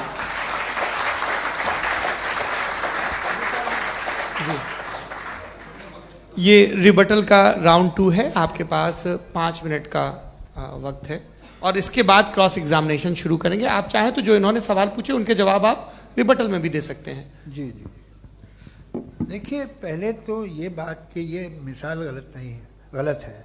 इन्होंने पहले ही हमको डिसार्म कर दिया। कह लिया अकल से मामला सॉल्व नहीं हो सकता, लॉजिक से आप पहुंच नहीं सकते। ये एक मेटाफिजिकल चीज़ है। मेटाफिजिकल अजीब सा लफ्ज़ है, ठीक से किसी को माने नहीं मालूम इसके, तो ऐसा लगता है कुछ बड़ी चीज़ है। अरे भाई, क्या होता है मेटाफिजिकल? बताओ, खड़ी हो। ये एक लफ्ज़ है जो कहीं भी इस्तेमाल हो जाता है। जब आप एक बात कर रहे हैं और आप मुझसे बहस कर रहे हैं तो मुझे मेटाफिजिकल मत बताइए, आप लॉजिकली मुझे प्रूव किए। और अगर लॉजिकली आप नहीं बात करते साहब ये मेटाफिजिकल है, तो फिर हम आप बात क्या कर रहे हैं? मेरा आपका किस ज़बान में कॉन्वर्सेशन होगा? और ये कहना कि वक्त पहले नहीं था, तो फिर क्यों कहते हैं ये हमेशा से और हमेशा रहेगा? हमेशा वक्त है, तो आप कैसे कहते हैं वो हमेशा से है और हमेशा रहेगा? हमेशा का मतलब है कोई वक्त, अगर वक्त ही नहीं है तो हमेशा कैसे? बाहर वो रहेगा। अब मैं ये देखता हूं, आपने कहा ना कि वहां रेप ज्यादा होते हैं, तो हम एक बात देखते हैं कि ये दुनिया जिस पे वो कादर मुतलक है, जिसकी मर्जी के बगैर पत्ता भी नहीं हिलता, ओमनीपोटेंट है, ये दुनिया चल कैसे रही है? और इस दुनिया का हाल क्या है? 45,000 बच्चे जो 10 साल की उम्र से कम थे वो गाजा में मरे। भूख से काला हांडी में बच्चे मरते हैं और डिप्थेरिया से मरते हैं। डिप्थेरिया अजीब मर्ज है, गले में जाली बनना शुरू होती है, बच्चा नीला हो जाता है, गरीब का बच्चा, इसलिए कि उपास इलाज नहीं। ये कादर मुतलक है, जो चाहे कर दे। इससे आप दुआएं मांगते हैं हमारी, ये काम कर दे वो कर दे, तो इसका मतलब डे टू डे लाइफ में वो इंटरफेयर करता है और ये देख रहा है वो। अगर वो वाकई भी है फॉर डिस्कशन सेक, तो मैं जब दुनिया देखता हूं तो मेरे दिल में उसके लिए कोई इज्जत नहीं पैदा होती। ये क्या कर रहे हो तुम पूरे ऑल पावरफुल हो, ओमनीपोटेंट हो, ओमनी प्रेजेंट हो। तुम तो वहां गाजा में रहे होगे ना, तुम हर जगह हो। तुम देख रहे थे कि बच्चे की कैसे धज्जियां उड़ रही, तुम देख रहे थे और तुम चाहते हो मैं तुम्हारी परस्तिश करूंगा, तुम हो भी। अरे यार, इससे अच्छे तो हमारे चीफ प्राइम मिनिस्टर हैं, कुछ तो ख्याल करते हैं। कमाल है, आप किसकी इबादत कर रहे हैं? अगर वो है भी, ये दुनिया नाइंसाफी से, जुल्म से, जबर से, तशद्दुद से भरी हुई है। और आप ये मत कहिएगा कि वो देख रहा है और वो बताएगा एक दिन। अगर वो देख रहा है और इंटरफेयर नहीं करता तो आप दुआ क्यों मांगते? आप कहते हैं मेरा ये काम करा दे, इसके मतलब है वो दखल दे सकता है, वो आपको नौकरी दिलवा सकता है, भले दूसरे आदमी को ना मिले, मगर आपका काम कर देगा चूंकि आपने दुआ मांगी है। तो जब वो आपको नौकरी दिला सकता है, लड़की की शादी कर सकता है, बेटे को ग्रीन कार्ड दिलवा सकता है, तो कम से कम ये जो मर रहे हैं बच्चे, इनको रोक दे, कुछ तो करे। मुझे तो दुनिया में, इस दुनिया का कोई मालिक है, इसका ओमनीपोटेंट कोई रूलर है, और ये दुनिया ऐसी चल रही है। मैं तो चाहूंगा कि भाई ना हो, अगर हो तो बड़ी शर्मिंदगी की बात है। शुक्रिया।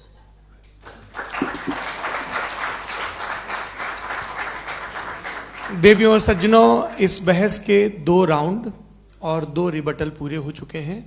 अब सबसे जरूरी और सबसे मुश्किल राउंड शुरू हो रहा है, क्रॉस एग्जामिनेशन का। अब इन विद्वानों की सज्जनता की एक परख भी होगी और वक्त हमने 16 मिनट का तय किया है। पहला सवाल आप पूछना चाहेंगे? जी बिल्कुल। पहले बोले भी आप माइक ले लीजिएगा हाथ में, ये नीचे से होना चाहिए। जी मैं बोलता हूँ, ये दायस हटा सकते हैं क्या हम थोड़ा क्विकली? दायस पीछे कर दीजिए बस थोड़ा सा, है, ताकि ये जो दाएं बाएं लोग बैठे हैं, इसे हटा ही दीजिए। अब हम वहां तो जाने वाले नहीं, आराम से आराम से दोनों तरफ से हटा दीजिए।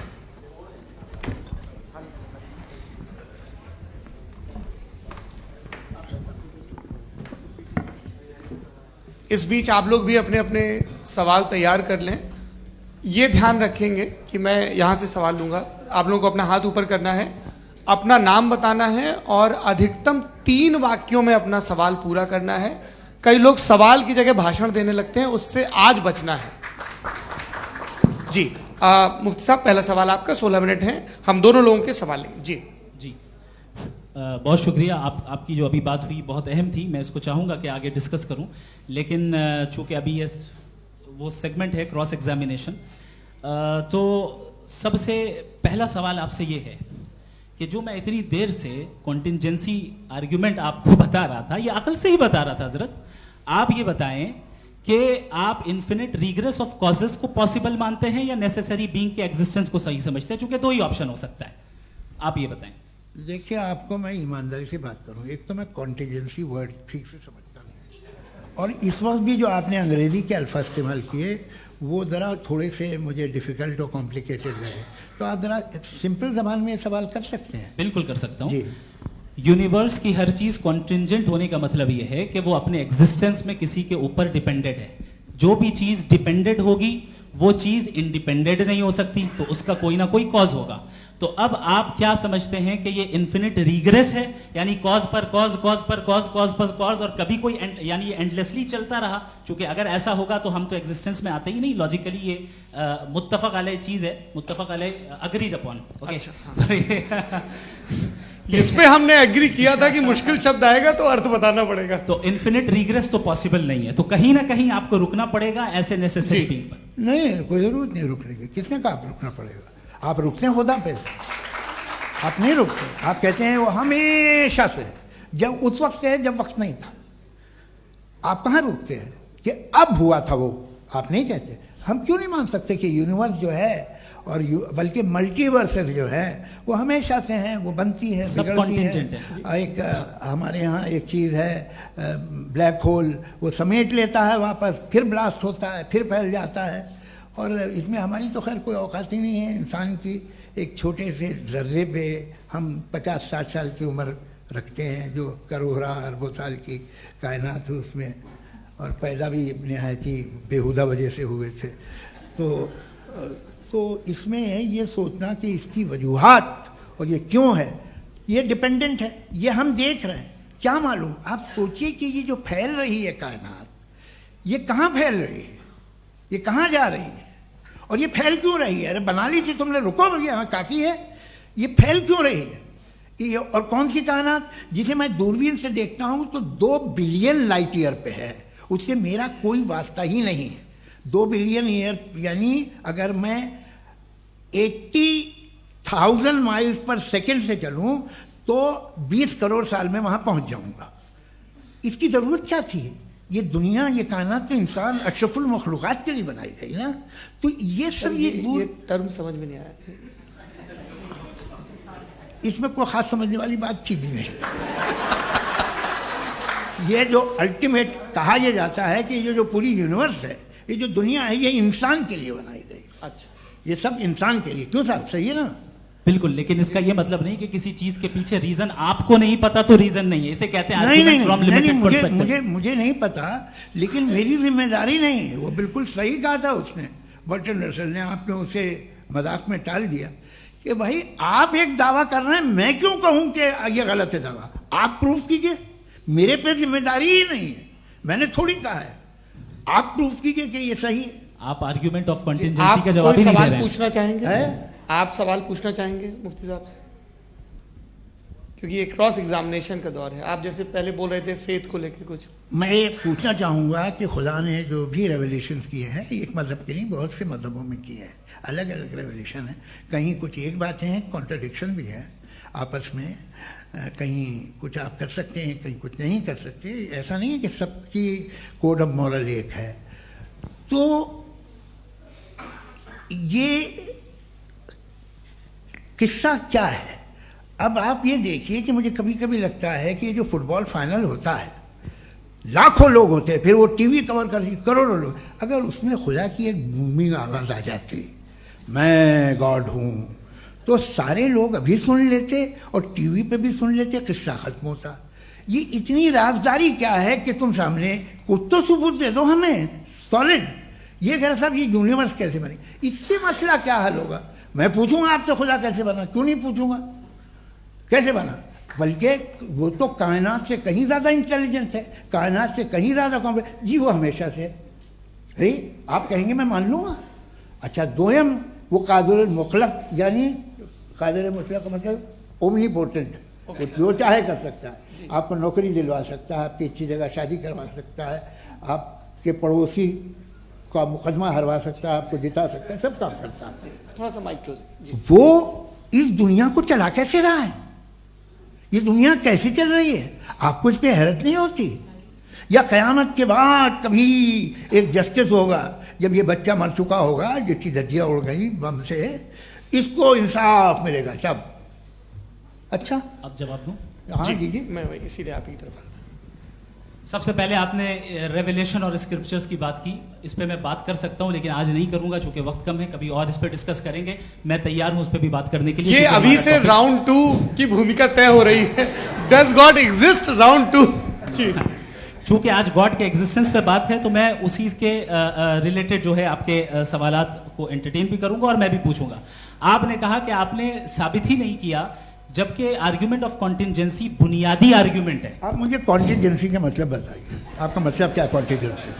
कॉन्टिजेंसी का मतलब यह हुआ कि हर वो वजूद जो किसी भी चीज का पाबंद है, हर वो वजूद या हर वो चीज जो अपने एग्जिस्टेंस में किसी भी चीज के पाबंद है और उससे बाउंड है, उसको उसकी जरूरत है, उस पर डिपेंड करती है, तो जाहिर सी बात है कि उसका कोई ना कोई कॉज होता है। ये तो अक्ल की बात है, ये आप रीजनिंग की बात करते हैं, मैं वही कर रहा हूं। दूसरी चीज आपने ये बात कही कि इतने बिलियन लाइट ईयर्स दूर है, उसका मेरा क्या लेना देना। फिर मेरे ख्याल से आपको ये नहीं कहना चाहिए I think therefore I am an atheist. आपको सोचना चाहिए, सिर्फ आप एक लिमिटेड दायरे में रहकर नहीं सोचें बल्कि बाहर निकलकर सोचें। आपने तीसरा सवाल किया, आपने 2-3 सवाल एक साथ। ऐसी बातें ना कीजिए, कुछ लोगों को इतराज हो जाएगा आप पे कि आप कुछ भी सोचिए। ये इजाजत आपको है नहीं, मुझे है।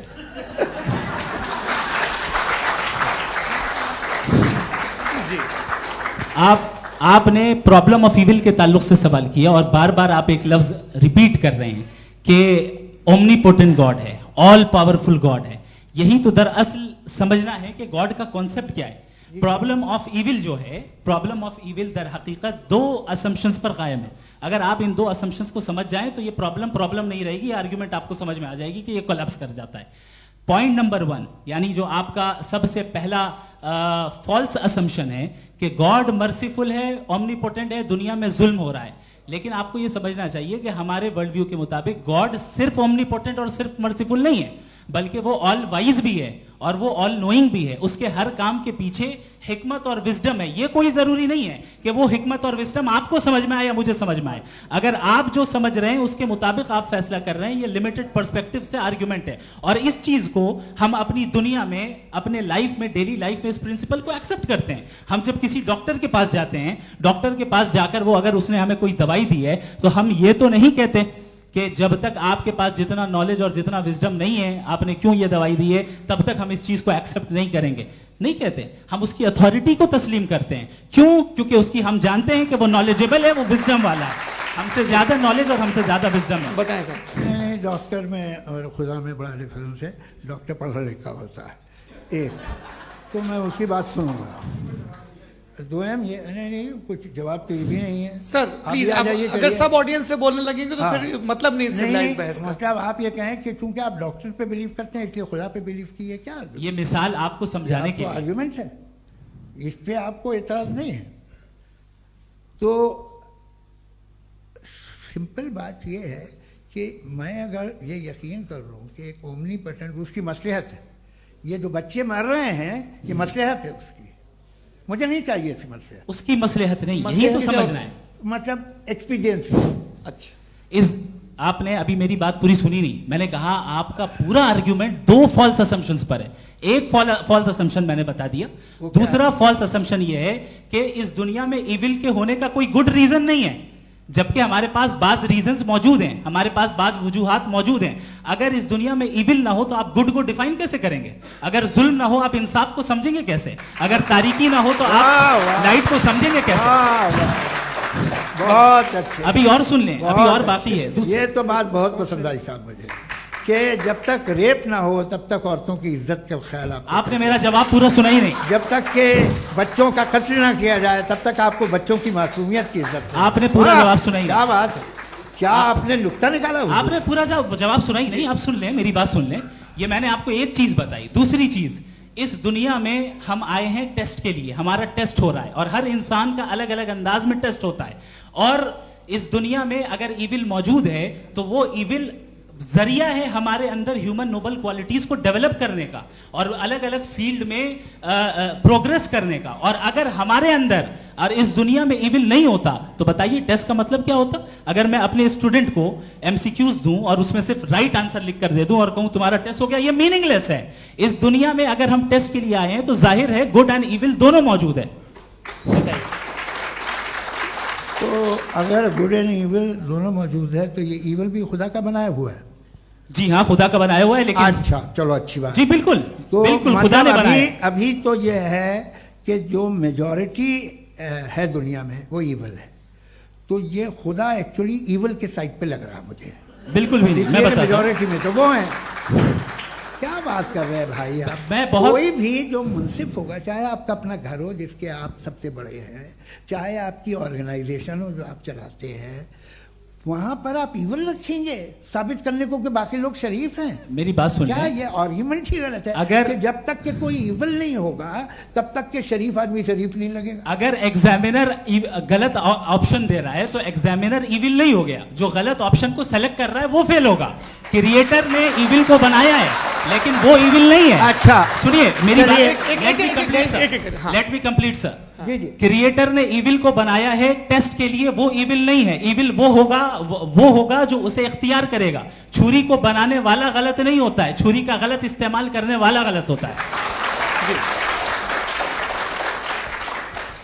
रेप को कैसे गलत इस्तेमाल करते हैं? रेप इंसान के फ्री विल का नतीजा है। ये रेप कैसे गलत इस्तेमाल होता है? ये मुझे अब सुन ले, अब सुन ले। गलत इस्तेमाल होता है। हाँ मैं बता रहा हूँ ना, कैसे गलत मैं बता रहा हूँ जी। कि जो इविल इस दुनिया में मौजूद है उसके कई सारे तरीके हैं। एक तरीका इंसान का अपना फ्री विल है। अब अगर कोई रेपिस्ट रेप कर रहा है तो इसका गॉड का कसूर नहीं है, वो अपने फ्री विल का गलत इस्तेमाल कर रहा है, उसको सजा मिलनी चाहिए। अच्छा। और उसी के लिए जहन्नम बनाई गई है। ये फ्री विल का भी बड़ा चक्कर। आप जब कोई बुरा काम करते हैं या कोई बुराई होती है तो ये कहा जाता है कि ये फ्री विल है। 7 billion free wills are moving on this planet. 7 billion free will. और एक आदमी अपनी फ्री विल से मुझे कत्ल कर दे तो मैं खुदा की मर्जी से मरा हूं कि इसकी फ्री विल की वजह से? मेरी मौत खुदा के हाथ है या ये फ्री विल वाले के हाथ है? खुदा ने फ्री विल का निजाम बनाया है और उस निजाम का गलत इस्तेमाल करके कोई आपको मार रहा है, इस्तेमाल करके मेरा कत्ल कर देता है। अब मेरी मौत का जिम्मेदार कौन है? वो इंसान जिम्मेदार है। वो इंसान। जी। तो ये कहना कि और उसको सजा मिलेगी। तो अब आप आगे चलिए कि ये तय करना कि अल्लाह ही या अल्लाह ने खुदा ही जिंदगी देता है, खुदा ही मौत देता है, ये गलत है। बिल्कुल गलत नहीं है। हाँ, नहीं, निजाम उसी ने बनाया फ्री विल का। निजाम मौत और हयात का उसी ने बनाया। You are contradicting yourself. अभी आपने कहा कि एक आदमी ने फ्री विल से आपको मार दिया, इसमें उसे फ्री विल दी गई थी, उसने गलत इस्तेमाल किया। 7 billion free wills are moving on this planet और आप चाह रहे हैं कि मैं सिर्फ खुदा का ध्यान करूं। ये 7 बिलियन फ्री विल्स को मुझे लुक आफ्टर करना पड़ेगा कि नहीं? ये तो तबाहियां कर रही हैं और तबाहियां ज्यादा हो रही हैं। बिल्कुल। तो अगर आप बताएं अगर खुदा नहीं है फॉर एग्जाम्पल, तो आप इविल को कैसे डिसाइड करेंगे? यानी how can you define evil objectively without God? देखिए, दुनिया में 2 तरह के जानवर हैं। एक जो अकेले रहते हैं जंगल में और एक जो ग्रुप्स में रहते हैं। ग्रुप में जो भी रहेगा, चाहे वो आपका फाउंडेशन हो, चाहे कोई क्लब हो, चाहे कोई पॉलिटिकल पार्टी हो, चाहे कोई यूनिट हो, उसमें आपको इंटरैक्ट करने के रूल बनाने पड़ेंगे। यानी लोग तय करेंगे। लोग तय करेंगे। अगर लोगों ने यह तय किया कि किसी का रेप करना सही है, आप जस्टिफाई करेंगे? नहीं, आपका फाउंडेशन तो ये हो गया ना कि लोग ही विल डिसाइड करेंगे। नहीं, अरे दुनिया में ऐसे ग्रुप्स हैं जो रेप को जायज मानते हैं सर्टेन हालात में। मैं डिटेल में नहीं जानूंगा, आप भी जानते हैं। ये जो आईसिस वाले थे इन्होंने क्या किया था, तो उन्होंने क्या किया उसका खुदा से कोई ताल्लुक नहीं है सर। मैंने सिंपल सवाल किया कि इविल को आप डिफाइन करते कैसे हैं? आइए वापस आइए जी। आप साथ में तभी रह सकते हैं जब कुछ आप ऐसे उसूल डेवलप करें जिसमें हर एक का बेसिक तहफ़्फ़ुज़, हर एक का बेसिक राइट हो और हर एक को कोई आराम मिले। यही तरीका है किसी भी ऑर्गेनाइजेशन जिसमें एक से ज़्यादा लोग हैं और वो ऐसे चलती है ज़िंदगी। उसमें अगर आप गड़बड़ करेंगे तो तबाही होगी, नुकसान होगा, बर्बादियाँ आएंगी। और अगर उसमें आप घर ले लीजिए ना, एक हस्बैंड है, एक वाइफ है, बच्चे हैं, वालदा भी हैं, 2 बहनें भी हैं, एक भाई भी है। अब इसमें कोई निज़ाम आपको चाहिए साथ में रहने का, और एक दूसरे पे भरोसा रहे, एक दूसरे के बहीख्वाह हों, एक दूसरे की मदद करें, ऐसी जिंदगी। सर आपकी बात आ गई, आप ये कह रहे हैं कि लोग डिसाइड करेंगे क्या सही है क्या गलत है, यही है? मेजॉरिटी डिसाइड करेगी क्या सही है क्या गलत है? अरे भाई बिल्कुल। मेजॉरिटी अगर ये कहे कि नाजी जर्मनी के साथ जिस तरह मेजॉरिटी थी कि जेनोसाइड करना सही है, आप जस्टिफाई करेंगे? उस वक्त आपका ये सवाल सिर्फ उसके बाद क्लोजिंग। हाँ, उस वक्त प्लेनेट पे जो लोग थे उनमें कितने लोग हिटलर को सही समझते? अच्छा, प्लेनेट की मेजॉरिटी तय करेगी, सोसाइटी की नहीं। प्लेनेट की मेजॉरिटी गॉड के एग्जिस्टेंस को सही मानती है, आप क्यों नहीं मानते? ये हेलो हेलो हेलो, ये क्रॉस क्वेश्चन का राउंड यहां पर समाप्त होता है। और ये बड़ा अच्छा है कि इस तरह से फ्रेगमेंट कर दिया गया है ताकि जो मरकरी ऊपर जा रहा है नीचे जवाब दे दूं जी। प्लेनेट की ज्यादातर मेजॉरिटी कुछ दूसरे मजहबों के खुदा को मानती है। आप उन्हें क्यों नहीं, आप तो मेजॉरिटी की बात कर रहे हैं। अच्छा, ये क्लोजिंग आप ये कह रहे हैं इविल और गुड को डिसाइड मेजॉरिटी करेगी, मेजॉरिटी जो कर दे वो सही हो जाएगा। क्लोजिंग इसको जैसा आप ही लोगों ने तय किया है उसी फॉर्मेट को फॉलो कर लेते हैं। हाँ भाई, मैंने तो भले लोगों पे एतबार किया और तब मॉडरेशन तय किया जी। आपके पास 5 मिनट का वक्त है, क्लोजिंग आर्ग्यूमेंट है, उसके बाद हम ऑडियंस से क्वेश्चन आंसर लेंगे जावेद साहब की क्लोजिंग आर्ग्यूमेंट के बाद। ओके, बहुत शुक्रिया जी। हमारा जो टॉपिक है डज गॉड एग्जिस्ट, मैं इस पे इतने एकेडमिक तैयारी करके आया था, मुझे था कि मैंने सोचा था कि कई सारे मैं आर्ग्यूमेंट्स दूंगा, लेकिन वक्त की भी किल्लत और जावेद साहब बार बार इधर उधर चले जा रहे थे तो उसको भी थोड़ा एंटरटेन करना पड़ गया। डज गॉड एग्जिस्ट पे मैं एक ही आर्ग्यूमेंट दे पाया, आर्ग्यूमेंट्स बहुत हैं और डेफिनेटिव आर्ग्यूमेंट्स हैं, और मेरे आर्ग्यूमेंट को किसी एक राउंड में भी इन्होंने एंटरटेन नहीं किया और रेफ्यूट नहीं किया, एक राउंड में भी नहीं, एक राउंड में भी नहीं। और ना ही अभी आपका क्लोजिंग आर्ग्यूमेंट आएगा, नहीं, वो बता देना। Argument of contingency sir. अरे मैं आपसे कई बार कह चुका हूं कंटिजेंसी का मतलब अब मैं कैसे समझाऊं आपको? आपस में हाँ, आप और कितने आसानी से समझाऊं मैं, मुझे तो नहीं समझ में आ रहा है। आप अपनी आर्ग्यूमेंट ऑफ कंटिजेंसी उर्दू में बोल सकते हैं। हाँ, आप अपनी बात पूरी कर ले जी, आखिरी 4 मिनट। दूसरी चीज, just a minute please ma'am, can I talk? दूसरी चीज ये है कि आपने एक तो इसका जवाब नहीं दिया, दूसरा आपने गॉड के ना होने पर कोई डेफिनेटिव आर्ग्यूमेंट नहीं दिया, सिर्फ मजहब पे बात कर रहे हैं आप। मजहब तो आज हमारा टॉपिक ही नहीं था, आज तो हमारा टॉपिक हो, आप मजहब से ले लेकर आईएस तक चले गए। भाई हमारा क्या ताल्लुक है उससे? We condemn them. और उसका गॉड से क्या ताल्लुक है? अगर कोई गलत काम कर रहा है, किसी ने किसी को कत्ल किया, किसी ने किसी का रेप किया, उसको सजा मिलनी चाहिए। और आपके पास कोई भी rational strong foundation of morality नहीं है। आपने कहा कि मेजॉरिटी तय करेगी सोसाइटी की, वो सही होगा। मैंने कहा हिटलर को फिर आप सही कहेंगे, नहीं नहीं नहीं नहीं, प्लैनेट की सोसाइटी की मेजॉरिटी तय करेगी। तो प्लैनेट की मेजॉरिटी गॉड के एग्जिस्टेंस को मानती है, आप कह रहे हैं ये रिलीजियस है। तो यानी आपके पास कोई स्ट्रॉन्ग फाउंडेशन नहीं है ऑब्जेक्टिव मोरालिटी का। ऑब्जेक्टिव मोरालिटी का अगर कोई फाउंडेशन है तो वो सिर्फ गॉड है, गॉड है, गॉड है। थैंक यू जी। ये मुफ्ती शमाइल नदवी साहब का क्लोजिंग आर्ग्यूमेंट था। अब हमारे पास जी जी ये बड़ा अच्छा है कि दोनों लोगों को मॉडरेटर से शिकायत भी और बोल रहे भाई हमारी शाबाशी भी तो करते चलो। अब मेरी बात जी, आपके पास जावेद अख्तर साहब 5 मिनट का वक्त है, ये आपका क्लोजिंग आर्ग्यूमेंट है, टाइम रीसेट कर दें जी। देखिए, बहुत सारी बातें हैं। गॉड का डेफिनेशन दुनिया के किसी भी रिलीजन में है कि वो ओमनीपोटेंट है, ओमनीप्रेजेंट है, he is just, he is kind, he loves you and so on. मैं जब दुनिया देखता हूँ तो मुझे कोई ऐसा सुप्रीम पावर यहाँ दिखाई नहीं देती है जो इंसान की बहबूदी के लिए कुछ कर रही हो, कमज़ोर को बचा रही हो, मदद कर रही हो, जालिम को पीछे हटा रही हो। मैं नहीं देखा, तारीख में नहीं। एक तो अगर है और ये देख रहा है तमाशा, तो उसका होना न होना बराबर है। दोयम ये कि ये जो है, जब आप ये कहते हैं कि कायनात जिसकी कंटिजेंसी ये है, मैं देखिए वो लफ्ज़ इस्तेमाल किया मैंने, तो ये कैसे हो सकती है भाई? और फौरन आप सरेंडर कर देते हैं कि जाहिर है कि इसका बनाने वाला तो इससे 10,000 गुना ज़्यादा कॉम्प्लिकेटेड होगा। उस पर आपके होने पे कोई इतराज़ नहीं है। उसे वो टाइमलेस है, वो पहले से था, टाइम तो बहुत बाद में आया। ये सब आप मानने को तैयार है जिसका आपके पास कोई सबूत नहीं, आपके पास कोई रीज़न नहीं। आपकी तारीख क्या है मजहबों की? बिलीफ की, जो खुदाओं का बिलीफ है, ये कॉन्स्टेंटली गलत साबित होता रहा है। मतलब आप कहें कि अरिस्टोटल के ज़माने में तो सब जाहिल थे, वो भी इतने ही यकीन से खुदा पे यकीन रखते थे, जो अब नहीं रहा, ये भी नहीं रहेगा, आप लिख लीजिए। और इसके आसार आपको दुनिया में दिखाई देना शुरू हो चुके हैं। ये बहस क्या आज से 100 साल पहले इस तरह हो सकती थी? यहाँ तक तो आपको हम ले आए हैं। तो सर अरे इनको मदद की जरूरत नहीं भाई, ये सेल्फ सफिशिएंट आदमी है, आप क्यों इनकी मदद कर रहे हैं? Sir please. तो ये जो है तमाम बातें अपनी जगह हैं। ये एक पैकेज है। आप अकेले, कोई आदमी ऐसा नहीं जो सिर्फ गॉड को मानता, उसके साथ बहुत पैराफर्नेलिया आता है, अलग अलग पैराफर्नेलिया आते हैं।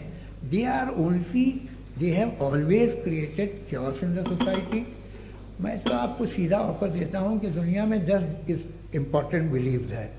आप एक मानते हैं, 9 नहीं मानते, 9 में आप एथीस्ट हैं, 9 को आप बिल्कुल रीजनेबली मेरी तरह देखते हैं। तो 90 मजहबी आदमी भी 90% एथीस्ट है, वो दूसरे खुदा नहीं मानता, एक खुदा मानता है अपना वाला, बाकियों को कहता है गलत है। अगर आप मानना ही बंद कर दें तो आपका 10% चांस है कि आप सही हैं और 90% चांस है कि आप गलत हैं। मेरा मशवरा है, आप मानना छोड़ दिए तो 50% चांस होगा कि आप सही हैं और 50% चांस होगा, 40% आप गेन करेंगे बाय बिकमिंग एन एथीस्ट।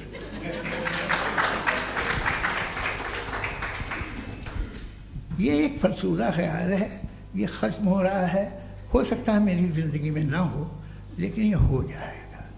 जो बातें ये इनको आप मेटाफिजिकल, ये वो ऐसे रिस्पेक्टेबल टर्म दे दिए, ये तो उन लोग के हैं जिन्हें ना फिजिक्स मालूम थी ना मेटा मालूम था, ये उन्होंने आपको दिए हैं।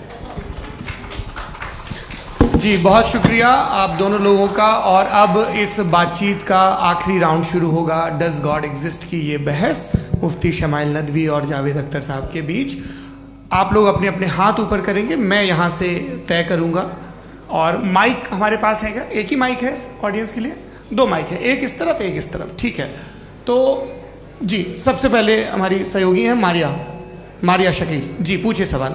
थोड़ा सा रुकेंगे ताकि कैमरे का फ्रेम आप पर आ जाए, आपकी तो प्रैक्टिस है टीवी की। जी नदवी साहब, मैं खुदा को मानती हूँ, पहले मैं इसी प्रमाइस से शुरू कर रही हूँ और ये बता रही हूँ आपको, मैं मानती हूँ। लेकिन कुछ सवाल हैं जो जावेद साहब ने उठाया, उसका जवाब आपको देना चाहिए। पहला सवाल ये कि गजा में सालों से छोटे बच्चे मर रहे हैं, वो उनको, अगर खुदा मर्सीफुल है, हम मानते हैं कि अल्लाह ताला में बहुत ताकत है, तो वो बच्चे क्यों मर रहे हैं? दूसरी बात ये कि अगर कंटिजेंसी की जो आप बात करते हैं, पूरे मुस्लिम ममालिक मिल करके भी उन गजा के बच्चों को क्यों नहीं बचा पा रहे हैं? क्योंकि अगर वो चाहते, क्योंकि अल्लाह ताला उन पर हुकूमत करते हैं, सब पर हुकूमत करते हैं, तो वो उनको क्यों नहीं बचा? जी थैंक यू वेरी मच। बहुत अच्छा किया आपने इस चीज को जिक्र कर दिया, मैं इसको और अच्छे से एक्सप्लेन करने की कोशिश करता हूं। देखें, जहां तक आपने कहा कि गजा के बच्चों को मारा जा रहा है, देखें 2 वर्ल्ड व्यू है, एक एथीस्टिक वर्ल्ड व्यू, एक थीस्टिक वर्ल्ड व्यू है। बच्चे मर रहे हैं दोनों वर्ल्ड व्यू में, लेकिन हमारा वर्ल्ड व्यू कह रहा है कि रिकॉम्पेंस है, ये कह रहे हैं कि उनका मरना बेकार जाने वाला है, कोई उसका रिकॉम्पेंस नहीं है, चूंकि इनके यहां आखिरत और अल्लाह का कोई तसव्वुर या गॉड का कोई तसव्वुर नहीं है। आपने ये सवाल किया कि गॉड मर्सीफुल है, क्यों नहीं रोकता? ये मैंने बताया कि ये मिसकंसेप्शन है लोगों के दरमियान कि गॉड को सिर्फ मर्सीफुल और ओमनीपोटेंट समझते हैं। गॉड के सिर्फ यही 2 एट्रीब्यूट्स नहीं है, गॉड के कई सारे एट्रीब्यूट्स हैं, उनमें से अल हकीम भी है, उनमें से ऑल वाइज भी है, ऑल नोइंग भी है। लिहाजा अगर इस दुनिया में किसी को तकलीफ आ रही है और गॉड उसको नहीं रोक रहा है, वो इसलिए नहीं रोक रहा है चूंकि इंसानों को फ्री विल दिया गया है। ठीक इसी तरीके से अगर एक डॉक्टर किसी छोटे बच्चे को इंजेक्शन लगा रहा है, उसे तकलीफ पहुंच रही है, उसके लिमिटेड पर्सपेक्टिव के एतबार से यह गलत हो रहा है और डॉक्टर बुरा है। लेकिन जब आप ब्रॉडर पिक्चर को देखेंगी, आपके और हमारे पास सिर्फ एक पिक्सल है, हमें इतना नजर आ रहा है कि गजा में कत्ल हो रहा है, लेकिन इसके पीछे कितना रिकॉम्पेंस उनको मिलने वाला है, पूरा पिक्चर गॉड के पास है। तो एक पिक्सल से आप पूरे पिक्चर को कभी भी जज नहीं कर सकती। आप इसमें कुछ जोड़ना चाहेंगे? आपको कुछ बोलना है इसमें? भाई आपने बहुत अच्छा जस्टिफिकेशन दिया। या आप वो जो वहाँ के प्राइम मिनिस्टर इजराइल के उन्हें भेजिए, वो बहुत खुश होंगे। आप जस्टिफिकेशन दे देना कि अगर गॉड नहीं है तो बच्चे क्यों मर रहे हैं, आप बताएं। वो ये सवाल पूछ रहे हैं कि अगर आप ईश्वर का अस्तित्व नहीं मानते हैं तो उन बच्चों की मौत को आप कैसे इंटरप्रेट करते हैं? भाई ये दुनिया जो है, जो ताकतवर लोग होते हैं वो एक नाइंसाफी करते हैं। तो ये अच्छा काम है आपके नजदीक, तो नेचर नाइंसाफी पे मबनी है। अरे मेरे भाई, आप नेचर की कहाँ बात कर रहे हैं, तो इंसान की बात। तो फिर जब मैं इंसान की बात कर रहा था आप नेचर की बात करने लग गए। क्रॉस एग्जामिनेशन नहीं। हाँ, अब आप मुझे बोलने नहीं देंगे तो अलग बात है, आप बोलिए, मैं मुझे कोई जल्दी नहीं। जी नहीं, ये क्रॉस एग्जामिनेशन। मुझे बोल तो लेने दीजिए। जी बोलिए। क्या बात ये है कि ह्यूमन सोसाइटी तभी साथ में रह सकती है जब वो मोहब्बत से, एकता से, एक दूसरे के एहतराम करके रहे। इसके अलावा पॉसिबल नहीं है, अकेले तो इंसान रह नहीं सकता। वहाँ पर कुछ लोग हैं जो फाउल करते हैं। वो फाउल हम हमेशा से तारीख में होता आया है। आज ये हो रहा है, जो हो रहा है बहुत बुरा हो रहा है, बहुत जालिमाना है, बहुत जाबराना है। उसको आप कहें कि ये बच्चों को कॉम्पनसेशन मिल जाएगा या इसकी इंजेक्शन है, इंजेक्शन तो हेल्थ के लिए दिया जाता है। आप ये कह रहे हैं कि ये बच्चों की जो धज्जियां उड़ रही हैं ये इंजेक्शन है, ये टेस्ट है, ये टेस्ट है और उस टेस्ट में उनको ऐसा रिकॉम्पेंस मिलेगा जो आपके तस्वुर के बाहर है। ये आप 3 बरस के बच्चे को बारूद से उड़ा के टेस्ट ले रहे हैं। वाह, वो नहीं ले रहा है, खुदा नहीं उड़ा रहा है, इजराइल उड़ा रहा है। जी, ये तो उसको कंडेम अगला सवाल लेते हैं। अगला सवाल लेते हैं प्रोफेसर पुरुषोत्तम अग्रवाल। मुफ्ती साहब, एक निवेदन आपसे है कि कम से कम थोड़ा सा माइक क्लोज एक रिलीजियस और फिलॉसफिकल कर रहे मैं प्लीज। एक रिलीजियस और फिलोसॉफिकल ट्रेडिशन है जो ब्रह्मांड को यानी यूनिवर्स को ही अंतिम मानती है। सर्वम खलु इदम ब्रह्मम, this is Chhandogya Upanishad and it completely rules out the existence और नेसेसिटी, आपके शब्दों में necessity of a creator. The creation itself is the creator. तो एक मिनट प्लीज। दूसरा जो सवाल आपने अभी, जो आप बार बार कह रहे हैं कि भगवान विद्वान भी है, वाइज, सब जानने वाला, तो अगर विजडम में दुनिया भर के पापों और अत्याचारों को बर्दाश्त करना शामिल है तो फिर इसका मतलब ये हुआ कि अगर मैं फ्री विल से उसको अपोज करता हूं तो ईश्वर की विजडम और मेरी फ्री विल में कॉन्ट्राडिक्शन है। Because when I am opposing whatever is happening in Gaza, then I am opposing the God's will और गॉड्स विजडम। जवाब लेते हैं तो गॉड की विजडम, एक मिनट सौरभ प्लीज सर, ये एक जुमला। गॉड की विजडम है कि गाजा में जो कुछ हो रहा है वो हो रहा है, मैं उसका अपोज कर रहा हूं, तो मैं गॉड की विजडम के खिलाफ जा रहा हूं। एक सवाल। दूसरा ये नहीं, आपने 2 ऑलरेडी। सर आप और सवाल कर लें, लेकिन मुझे 2 जवाब दे। पहले आपने ये कहा, सुनिए मेरी बात सुनिए। इजराइल के गॉड के मुताबिक तुम्हारा ठीक हो रहा है ना? नहीं हो रहा है, ठीक नहीं हो रहा है। मैं बता रहा हूँ क्या हो रहा है, आप तशरीफ रखिए, मैं बता रहा हूँ क्या हो रहा है। Late me complete please. एक सेकंड गाइस, एक सेकंड। ये देखिए, ऐसा है कि ये सब बड़ा आपस में विचार विमर्श के बाद ये तय हुआ था कि कुछ नियम बना लिए जाएं ताकि एक टाइम बाउंड बातचीत चले। और भाई साहब, आप बड़ा जरूरी काम कर रहे हैं लेकिन कैमरे के फ्रेम में आके उस काम को गड़बड़ कर दे रहे हैं। ठीक है गुरु, अब मेरे को कहीं का गुस्सा कहीं निकालना था, सॉरी। नहीं, कोई गुस्सा नहीं है जी। तो प्रोफेसर ने सवाल पूछे, आप उनके जवाब दें। और थोड़ा ये सब लोग थोड़ा ख्याल रखें भाई, सवाल संक्षिप्त रखें जी। आपने 2 सवाल किए। सबसे पहला ये कहा कि हमारे पास ये कॉन्सेप्ट है कि ये यूनिवर्स खुद नेसेसरी बीइंग है, creation itself is the creator. How irrational is this कि मैं एग्जिस्ट करूंगा बाद में, लेकिन अभी एग्जिस्ट कर भी रहा हूं, यानी एक ही टाइम में एग्जिस्ट भी कर रहे हैं, नहीं भी कर रहे हैं। This is not true. दूसरी चीज, आपने कहा कि अगर इजराइल में, सॉरी माफ कीजिएगा, Israel doesn't exist, occupied Palestine में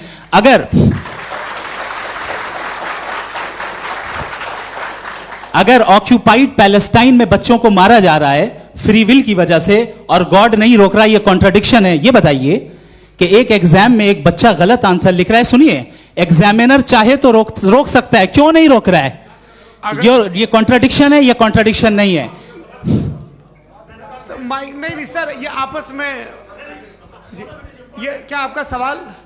माइक दीजिए। फ्री विल दिया गया है टेस्ट के लिए, अकाउंटेबिलिटी के लिए। अगर फ्री विल नहीं होता तो आप कहते हमें रोबोट बना दिया गया। नॉट मिसरिप्रेजेंट माय पोजीशन, आपकी जो भी पोजीशन, मैं अपनी फ्री विल के नाते अपने ह्यूमन विजडम के नाते गाजा में हो रही अत्याचार का विरोध करता हूँ। बिल्कुल करना चाहिए। आपके हिसाब से मैं गॉड की विजडम का विरोध कर रहा हूँ? बिल्कुल नहीं, समाज हो रहा है गॉड की बिल्कुल भी नहीं, बिल्कुल भी नहीं। उसका वहां पर गाजा में कत्ल होना ये इंसानों के गलत इस्तेमाल का नतीजा है, फ्री विल के इस्तेमाल का नतीजा है। गॉड इसका हुक्म नहीं देता, उससे रोकता है।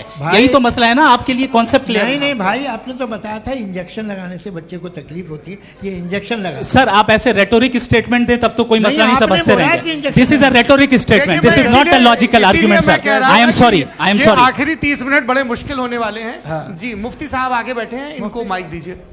हाँ तरुण, माइक आप अपने पास रखिए, आपको कैमरे का फ्रेम पता है जी। सबसे पहले दोनों को मुबारकबाद। एक सर अपना आप नाम बता दें। आप अमेरिका में शिकागो में रहते हैं, इतना मुझे याद है। बताया आपको, यासिर नदीम अलवाजदी मेरा नाम है। जावेद सर आपसे एक क्वेश्चन है इन्फिनिट रिग्रेस के ताल्लुक से। एक हाइपोथेटिकल सिनेरियो है, मसलन अगर आप सर माइक थोड़ा सा प्लीज क्लोज रखिए जी। अगर आप शायर इसलिए हैं कि आपके कोई उस्ताद शायर थे, और वो इसलिए शायर थे कि उनके कोई उस्ताद शायर थे, और इसी तरीके से हम माजी में पीछे चलते चलते चले जाएं और कहीं ना रुके, तो माफ कीजिएगा आप कभी शायर नहीं हो सकते। लेकिन आप शायर हैं, आपका शायर एग्जिस्ट करता है, इसका मतलब ये है कि आप कहीं ना कहीं रुके हैं। तो मेरा सवाल ये है कि क्या आप इन्फिनिट रिग्रेस ऑफ कॉजेस को लॉजिकल फैलेसी मानते हैं या नहीं मानते? हाँ या ना? मैं इन्हें लॉजिकल फैलेसी नहीं मानता हूँ, लेकिन मेरा प्रॉब्लम यह है कि जब मैं नहीं मानता हूँ तो I will continue with this logic जो फैलेसी नहीं हो। आप एक जगह रुक जाते हैं जाके, आप कहते हैं ये गेंद कैसे बनी, ये जजीरा कैसे बना, ये समंदर कैसे बना, ये ज़मीन कैसे बनी, और अचानक गॉड पे जाके आपको ब्रेक लग जाता है। एक बार आप सवाल नहीं करते कि भाई इनको बनाने वाला तो इनसे भी कॉम्प्लिकेटेड होगा, वो कैसे बना, उसके बारे में आपने इत्मीनान कर लिया, वो हमेशा से है। तो अगर आप उसे हमेशा से मानते हैं तो फिर ये मान लीजिए कि कायनात हमेशा से, क्या तकलीफ? फिर हम वजूद में नहीं आते जी है। हम मौजूद नहीं। अच्छा सर क्यों नहीं होता? मैं बताऊं प्लीज प्लीज। जैसे मैंने मिसाल दी आपके शेर, आपका शेर कभी वजूद में ना आता अगर शायर इसी तरह चलते रहता हमेशा। जी माइक मेरे ख्याल से एक सेकंड। इन्फिनिट रिग्रेस का कॉन्सेप्ट क्लियर नहीं हो पाया, ऐसे रहने दें, लेट्स मूव ऑन सर। ठीक है। हाँ थोड़ा सा मॉडरेटर का भी ख्याल रखें। नहीं आपने तो रखा है, आपने रखा है। यहाँ पे गौहर रजा साहब हैं, वो भी एक सवाल पूछना चाहते हैं। माइक यार नीचे से ऑन कर दिए नीचे। पहले तो ये कह दूं कि मैं उन बच्चों से शर्मिंदा हूं जिनको गजा में कत्ल किया गया, क्योंकि हमारे होते हुए कत्ल किया गया। लेकिन उससे ज्यादा शर्मिंदगी इस बात से हुई कि मुझे लगा कि मुफ्ती साहब उसको जस्टिफाई कर रहे हैं। बिल्कुल भी नहीं, आप बहुत ही गलत। मुझे लगा मैं गलत हो सकता हूं, बिल्कुल गलत। मैं सवाल पूछ रहा हूं, सवाल मैं सवाल पूछ रहा हूं। मैं जावेद भाई से डिसएग्री करता हूं। एक सेकंड देखिए, अगर देखिए ऐसा एक सेकंड आप सर वेट अरे आप कुछ मेरे पहले मुझे अपनी बात कह लेने दीजिए। अगर ऑडियंस तय करेगी तो फिर मॉडरेटर का मतलब नहीं। मेरा आप सबसे ये कहना है, ये बहस दो लोगों के बीच में है, एक तरफ मुफ्ती साहब, एक तरफ जावेद साहब। पिछले 1.5 घंटे से ये लोग अपने अपने तर्क रख रहे हैं। आपकी इनसे इत्तेफाकी हो सकती है, ना इत्तेफाकी हो सकती है। मेरे उस्ताद मुझे सिखा गए हैं कि मुखामुखम में असहमति की गुंजाइश बची रहनी चाहिए। अगर मैं आपकी बहुत इज्जत करता हूं गौहर साहब, आपने जो कमाल की किताबें लिखी, साइंटिफिक टेम्परामेंट, लेकिन मेरी ये गुजारिश है आप सबसे कि यदि आप इन लोगों ने जो बोला उन पर टिप्पणियां करेंगे तो ना वक्त की पाबंदी रहेगी ना वो अनुशासन। आप सवाल पूछ लें, उस सवाल में जो बात आ जाए वो आ जाए। मैं जावेद साहब से डिसएग्री करता हूं, इसलिए जावेद साहब से सवाल पूछ रहा हूं। आपका सवाल जावेद अख्तर साहब से। और सवाल यह है मेरा कि जावेद साहब ने कई बार लॉजिक का इस्तेमाल किया कि साइंस में लॉजिक है और रिलीजन में लॉजिक नहीं है। मेरा ख्याल यह है कि रिलीजन में भी लॉजिक है, लेकिन उस लॉजिक की बेसिस यह है कि आप रुक जाते हैं, जिसका जिक्र जावेद साहब ने बार बार किया, यानी खुदा के तसव्वुर पे आते हुए, गॉड के तसव्वुर पे आते हुए रुक जाते हैं। और इसमें सवाल पूछना मतलब फॉरबिडन होता है।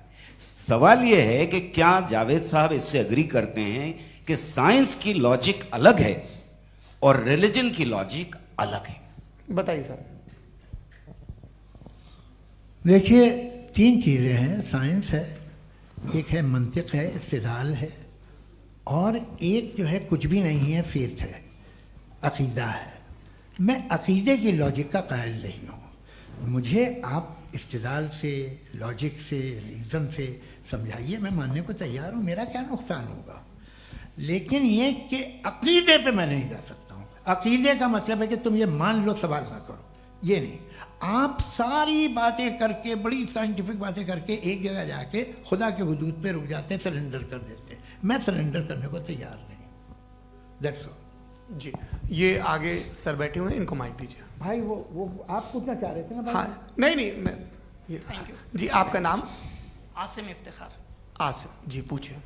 सर, जावेद सर से सवाल है कि आपने अपने क्लोजिंग माइक थोड़ा करीब रखिए। अपने क्लोजिंग स्टेटमेंट में बात कही थी कि मज़हब का जो फ्यूचर है वो ज़्यादा दिन नहीं जाने वाला है, लेकिन मैं देख पा रहा हूँ कि जो ऑक्सफोर्ड यूनिवर्सिटी की एक स्टडी है 2011 में हुई है, जिसके 50 एकेडमिशियंस ने इसको अंजाम दिया था, उसमें वो ये कहते हैं कि जो फेथ इन गॉड है वो इनबिल्ट है ह्यूमन नेचर के अंदर, जिसको हम कहते हैं फितरत के अंदर शामिल है वो। और वो ये कहते हैं कि अगर कोई ये समझता है कि मज़हब को वो ख़त्म कर देगा तो ये उसकी गलत फहमी है। तो आप इसके बारे में, इस स्टडीज़ के बारे में क्या कहते हैं? ठीक है, मैं उनसे एग्री नहीं करता हूँ। वो कौन से प्रोफेसर होंगे? ऐसा उनके क्या पास डेटा है, इन्होंने डेटा के बेस होगा। डेटा क्या हो सकता है? फ्यूचर का डेटा तो नहीं हो सकता ना उनके पास, प्रेजेंट का डेटा हो सकता है। डेटा आपने सुना 100 साल पहले का बाद का डेटा? मैंने तो नहीं सुना आज तक। तो आज उनकी ये राय है और होगी राय, ठीक है। दुनिया में तरह तरह की राय है लोग, लेकिन मैं समझता हूँ कि वक्त के साथ इंसान ज़्यादा से ज़्यादा रीजनेबल और लॉजिकल होता जा रहा है।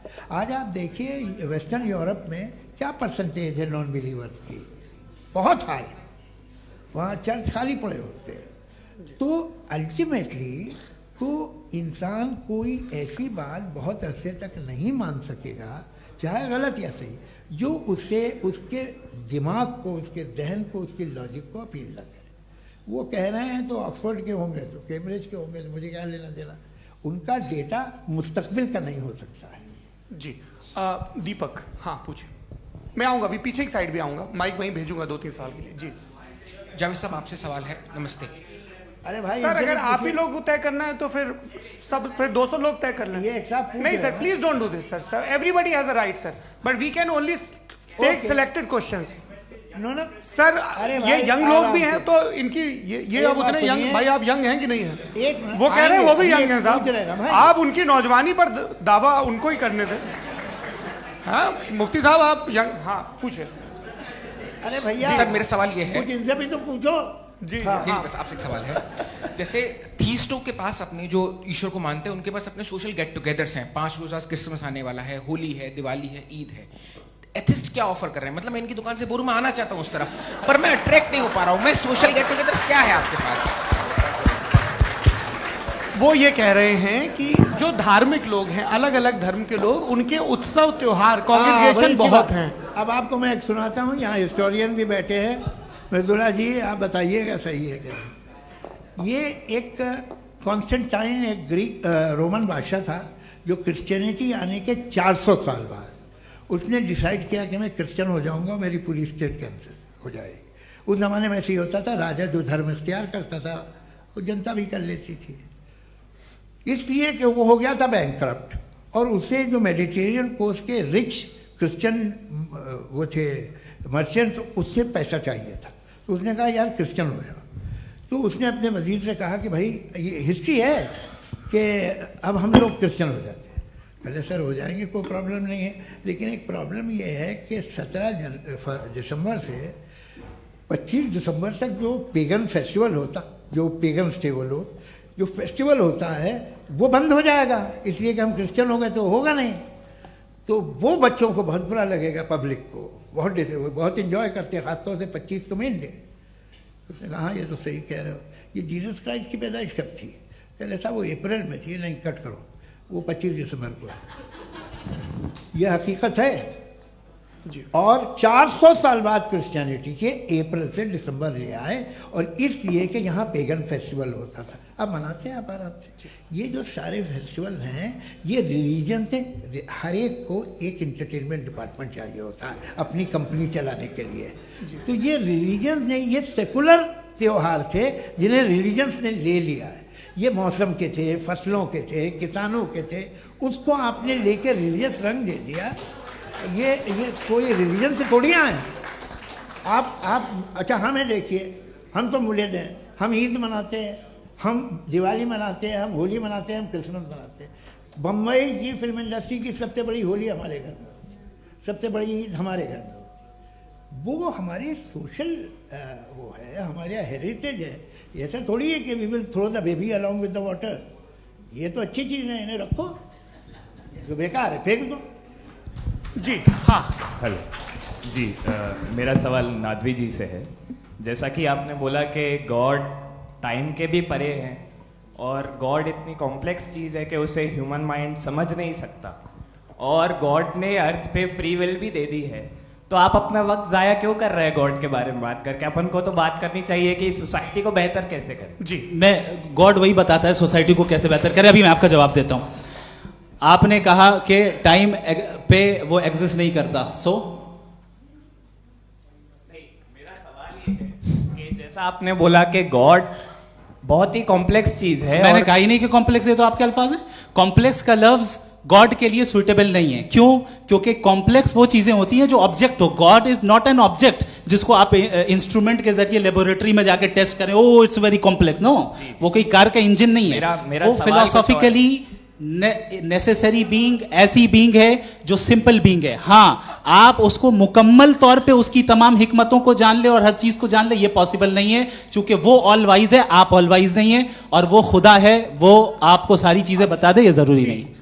मेरा सवाल ये नहीं था, मेरा सवाल ये था कि जब गॉड इतना परे है इस दुनिया से कि उसने अर्थ पे फ्री विल भी दी है, हम सब ह्यूमंस की फ्री विल है, और जो सोसाइटी में हो रहा है वो अपन लोग डिसाइड करेंगे, तो अपन लोग डिसाइड नहीं करेंगे ना, अपन लोग डिसाइड नहीं करेंगे।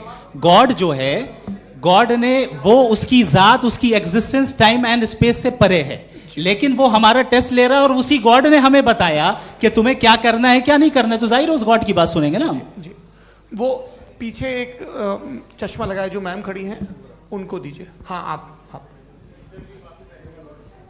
जी जी बिल्कुल आएंगे। देखिए मैं कोशिश कर रहा हूँ सब तरफ जाने की। हाँ, उनको दीजिए माइक। जी, हेलो सर, मैं ओमनी प्रेजेंट नहीं हूँ, टाइम पाबंद हूँ और जहां तक कोशिश कर सकता हूँ करूंगा। जी, अपना नाम बताइए। मेरा नाम उर्सुला है, मैं दिल्ली यूनिवर्सिटी की एक स्टूडेंट हूँ और मैं स्टूडेंट फेडरेशन ऑफ इंडिया से हूँ। मेरा सवाल मुफ्ती जी से है कि इस हॉल के इस कमरे में बैठ के हम लोग रेप की मोरालिटी के बारे में फिलोसफिकली बात तो कर सकते हैं, बट असलियत ये है कि रोजमर्रा की जिंदगी में औरतें रेप के थ्रू गुजरती हैं, और हम लोग सिर्फ नंबर्स पे इस तरह नहीं देख सकते, क्योंकि कितनी औरतें हैं इन कंट्रीज में जहां पे आप बता रहे हैं कि केसेस कम हैं, जिनका एक्सेस है कि वो जाके केस फाइल कर सके। कितनी औरतें हैं जो जिनको काम करने की आज़ादी है उन कंट्रीज में। यूरोप में ये आज़ादी आ गई, यूरोप में ये रूल्स आ गए, तो हम आज उसके बारे में बात कर पा रहे हैं। जी, जवाब।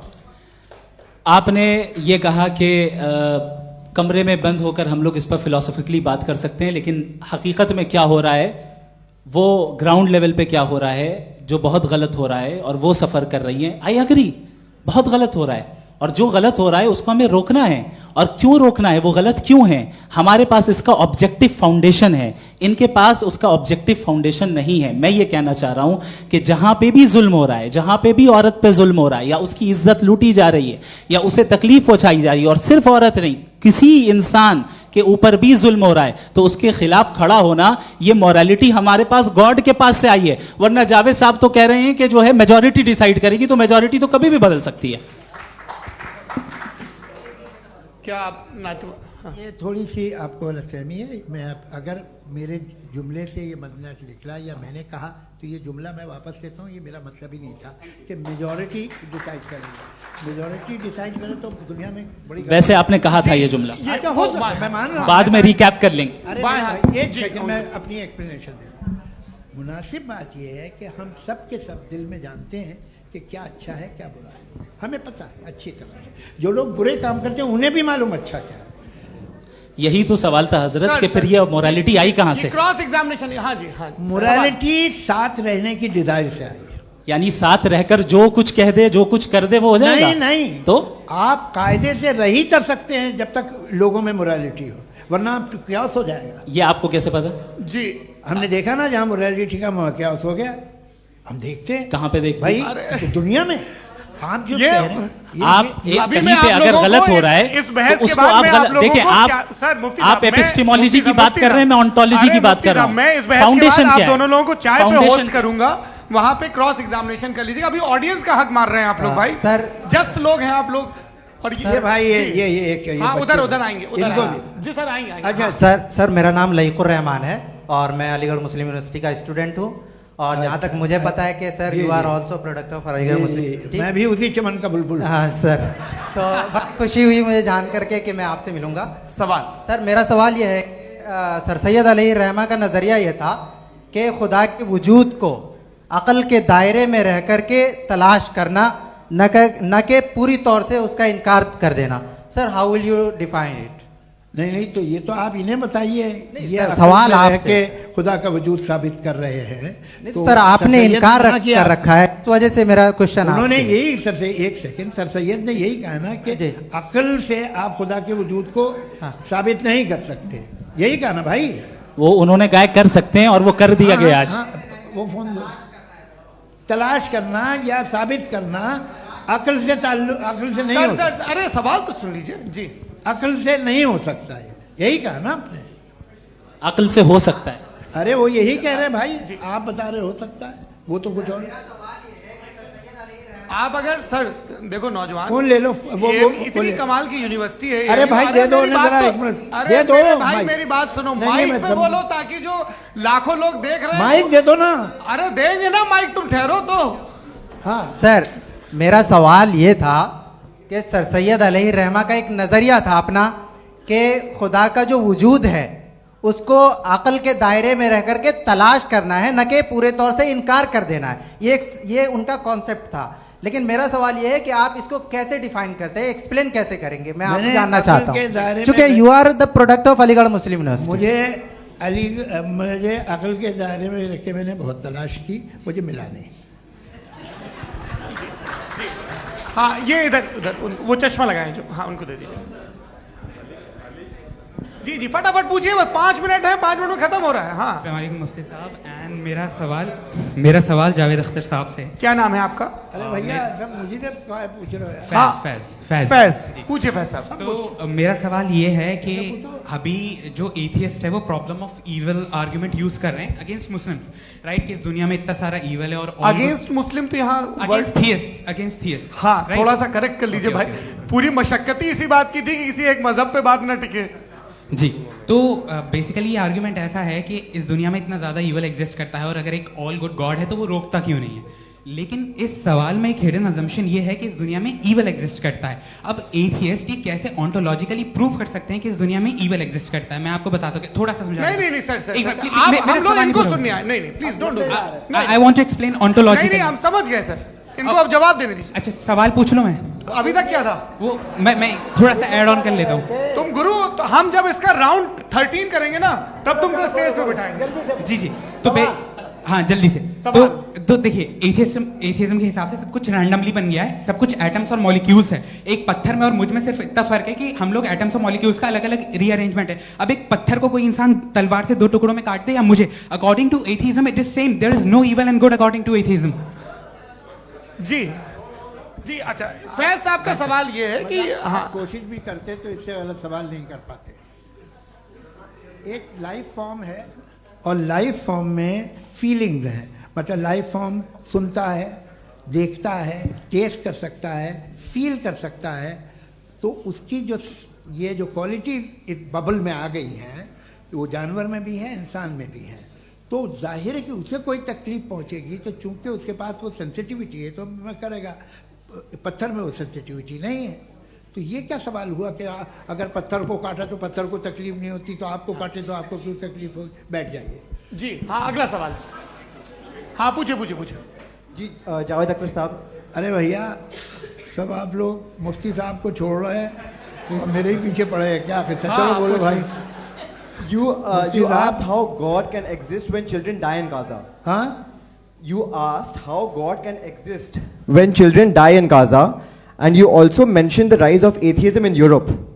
But the same events also are leading many atheists and non-believers to turn towards faith. How do you interpret this contradiction, where suffering pushes some away from God, yet brings others closer to belief? देखिए, आपको एक बात बताऊं, दुनिया perfect तो कहीं भी नहीं है, हर जगह कुछ खामियां हैं। बेटा एक मिनट, मैं आप ही को कहेंगे, देखो वो तो कुछ खामियां, कमज़ोरियां, खराबियां सब जगह है। लेकिन अगर देखोगे ईमानदारी से कि दुनिया सबसे ज़्यादा महज़ब कहाँ है, एक आम शहरी को कहाँ हुकूक हासिल हैं, वो बोल सकता है, अपनी मर्ज़ी से काम कर सकता है, अपनी मर्ज़ी से राय दे सकता है, हुकूमत के ख़िलाफ़ बोल सकता है, बरसरे इक़्तिदार लोगों के बारे में बोल सकता है, सरमायादारों के ख़िलाफ़ बोल सकता है। तो आपको ये स्कैंडिनेवियन कंट्रीज़ में मिलेगा, वेस्टर्न यूरोप में मिलेगा। मैं नहीं कह रहा वो परफेक्ट है, बिल्कुल नहीं, वहाँ बहुत ख़राबियाँ भी हैं, परफेक्ट तो कोई। लेकिन जिन जिन मुल्कों में, लैटिन अमेरिका देखो, गल्फ देखो, वहाँ पर आपको ये ज़रूर है कि रेप नहीं होते होंगे। रेप की ज़रूरत क्या है भाई, उसको तो ख़रीद लो, घर में रखो, सड़क पर रेप करने की क्या ज़रूरत है। मगर सुनिए सुनिए सुनिए, मगर हकीकत ये है कि वहाँ शख्सी आज़ादी राय देने की, बोलने की नहीं है। जी, ये एक आखिरी सवाल मुफ्ती साहब से। हाँ मैम, इनको माइक दीजिए। शुक्रिया। मेरा नाम मनीषा है, मैं हरियाणा से आई हूँ। मैं मुफ्ती साहब से एक बात पूछना चाहती हूँ। आप बार बार जावेद साहब को कॉन्ट्राडिक्ट तो कर रहे हैं कि आपने ये कहा, लेकिन आप भी अजम्पशंस के बेसिस पे बात कर रहे हैं। आपने खुदा के होने का कौन सा प्रूफ पेश किया है, खुदा की एग्जिस्टेंस का? अब इस सवाल को अलग रहने दीजिए, कौन एथीस्ट है कौन नहीं है। और दूसरी बात जो आपने एक छोटी सी कही थी कि ये फ्री विल का इस्तेमाल करता है इंसान अपनी, लेकिन इस फ्री विल का इस्तेमाल में मतलब खुदा ने ये दे दी सबको ये इजाजत कि वो कितना घिनौनापन और कितने ज्यादा खराब से खराब तरीके इस्तेमाल कर सकते हैं। जवाब सुनते जी। आप फ्री विल को मानती है ना, या अब कहती है कि फ्री विल नहीं है ना, मानती है ना? तो अब आपके पास इसका कोई एक्सप्लेनेशन नहीं है कि अगर एक इंसान उस फ्री विल का इस्तेमाल करके गलत काम कर रहा है और बच के अच्छी जिंदगी गुजार के निकल जा रहा है, उसका कोई रिकॉम्पेंस नहीं है। हमारे वर्ल्ड व्यू में जो इंसान गलत काम कर रहा है उसको भी रिकॉम्पेंस यानी उसका बुरा बदला मिलना है, और जो सही काम कर रहा है उसको सही बदला मिलना है। लिहाजा जो फ्री विल है वो इस तरीके से है कि एक लिमिटेड टाइम तक खुदा ने मोहलत दी है। ऐसा नहीं कि छूट दे दी, जो करना है करते रहो हमेशा। वक्त आएगा जब एग्जाम का टाइम खत्म होगा तब रिजल्ट आएगा, दौराने एग्जाम जबरदस्ती आपको नहीं बताया जाएगा। अरे भाई एक सेकंड जी, सवाल मुफ्ती साहब से मेरा, मुफ्ती साहब से रुक जाइए, आपसे फोन, आप इसके बाद आपसे यही रहेंगे वो। हाँ बोलिए। मैं मुफ्ती साहब एक ही सवाल करता हूँ कि अगर जो हो रहा है फ्री विल से हो रहा है और एक दिन बरोज़ क़यामत इंसाफ होगा मैशर में वगैरह वगैरह, तो दुआ क्यों मांगते हैं लोग? दुआ मांगते हैं इसके मतलब है अभी भी उसने ये डिपार्टमेंट रखा है कि मैं रोजमर्रा की जिंदगी में बिल्कुल बिल्कुल ही कैन। तो तुम कैन हो, तुम मुझे नौकरी दिला देते हो, मेरे बेटे को ग्रीन कार्ड दिला देते हो, और 45,000 बच्चे मरते उन्हें रोकते नहीं हो। नहीं तो क्या आप ये कह रहे हैं कि इस दुनिया में जालिमों को कभी पकड़ ही नहीं होती है? अरे जो भी पकड़ होगी वो बच्चे रोते हैं। बिल्कुल, देखें मैंने अपने ओपनिंग स्टेटमेंट में यही कहा था कि जनाब जावेद साहब सिर्फ इमोशनल आर्गुमेंट देंगे। This is an emotional argument. ये छोटे मोटे इसके पीछे का रीजन मैंने बताया क्या है, इसके पीछे का विजडम क्या है मैंने बताया। मंच से आप लोगों को सज्जनों इसलिए कह रहा हूं ताकि थोड़ा सा आपके कॉन्शियंस पे जोर रहे कि आपको ऑर्डर बचा के रखना है। वक्त तय हुआ था, ये वक्त पूरा हुआ, आपने इतने धैर्यपूर्वक सुना, मैं आप सबका बहुत बहुत शुक्रगुजार हूं। यदि इन दोनों विद्वानों की इच्छा होगी तो कभी हम इस बातचीत का राउंड 2, राउंड 3, यही तो देखिए खूबी है इंसान की कि बहस मुबाहसे में वो पड़ा रहता है। आप लोगों ने बड़े धैर्य का परिचय दिया, बहुत बहुत शुक्रिया। इसी के साथ ये बातचीत यहाँ पे समाप्त होती है। आप लोगों को मैं एक बात बता दूं, ये सारी बहस हो गई, अब मुफ्ती साहब और बड़े मुफ्ती साहब इन के साथ मैं खाना खाने वाला हूँ। अच्छा।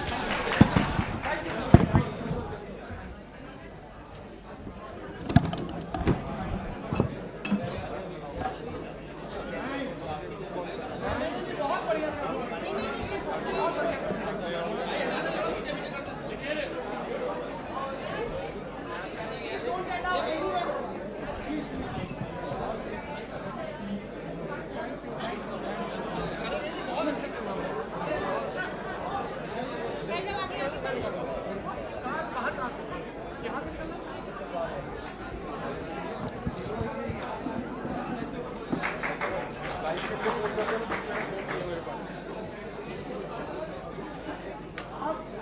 you.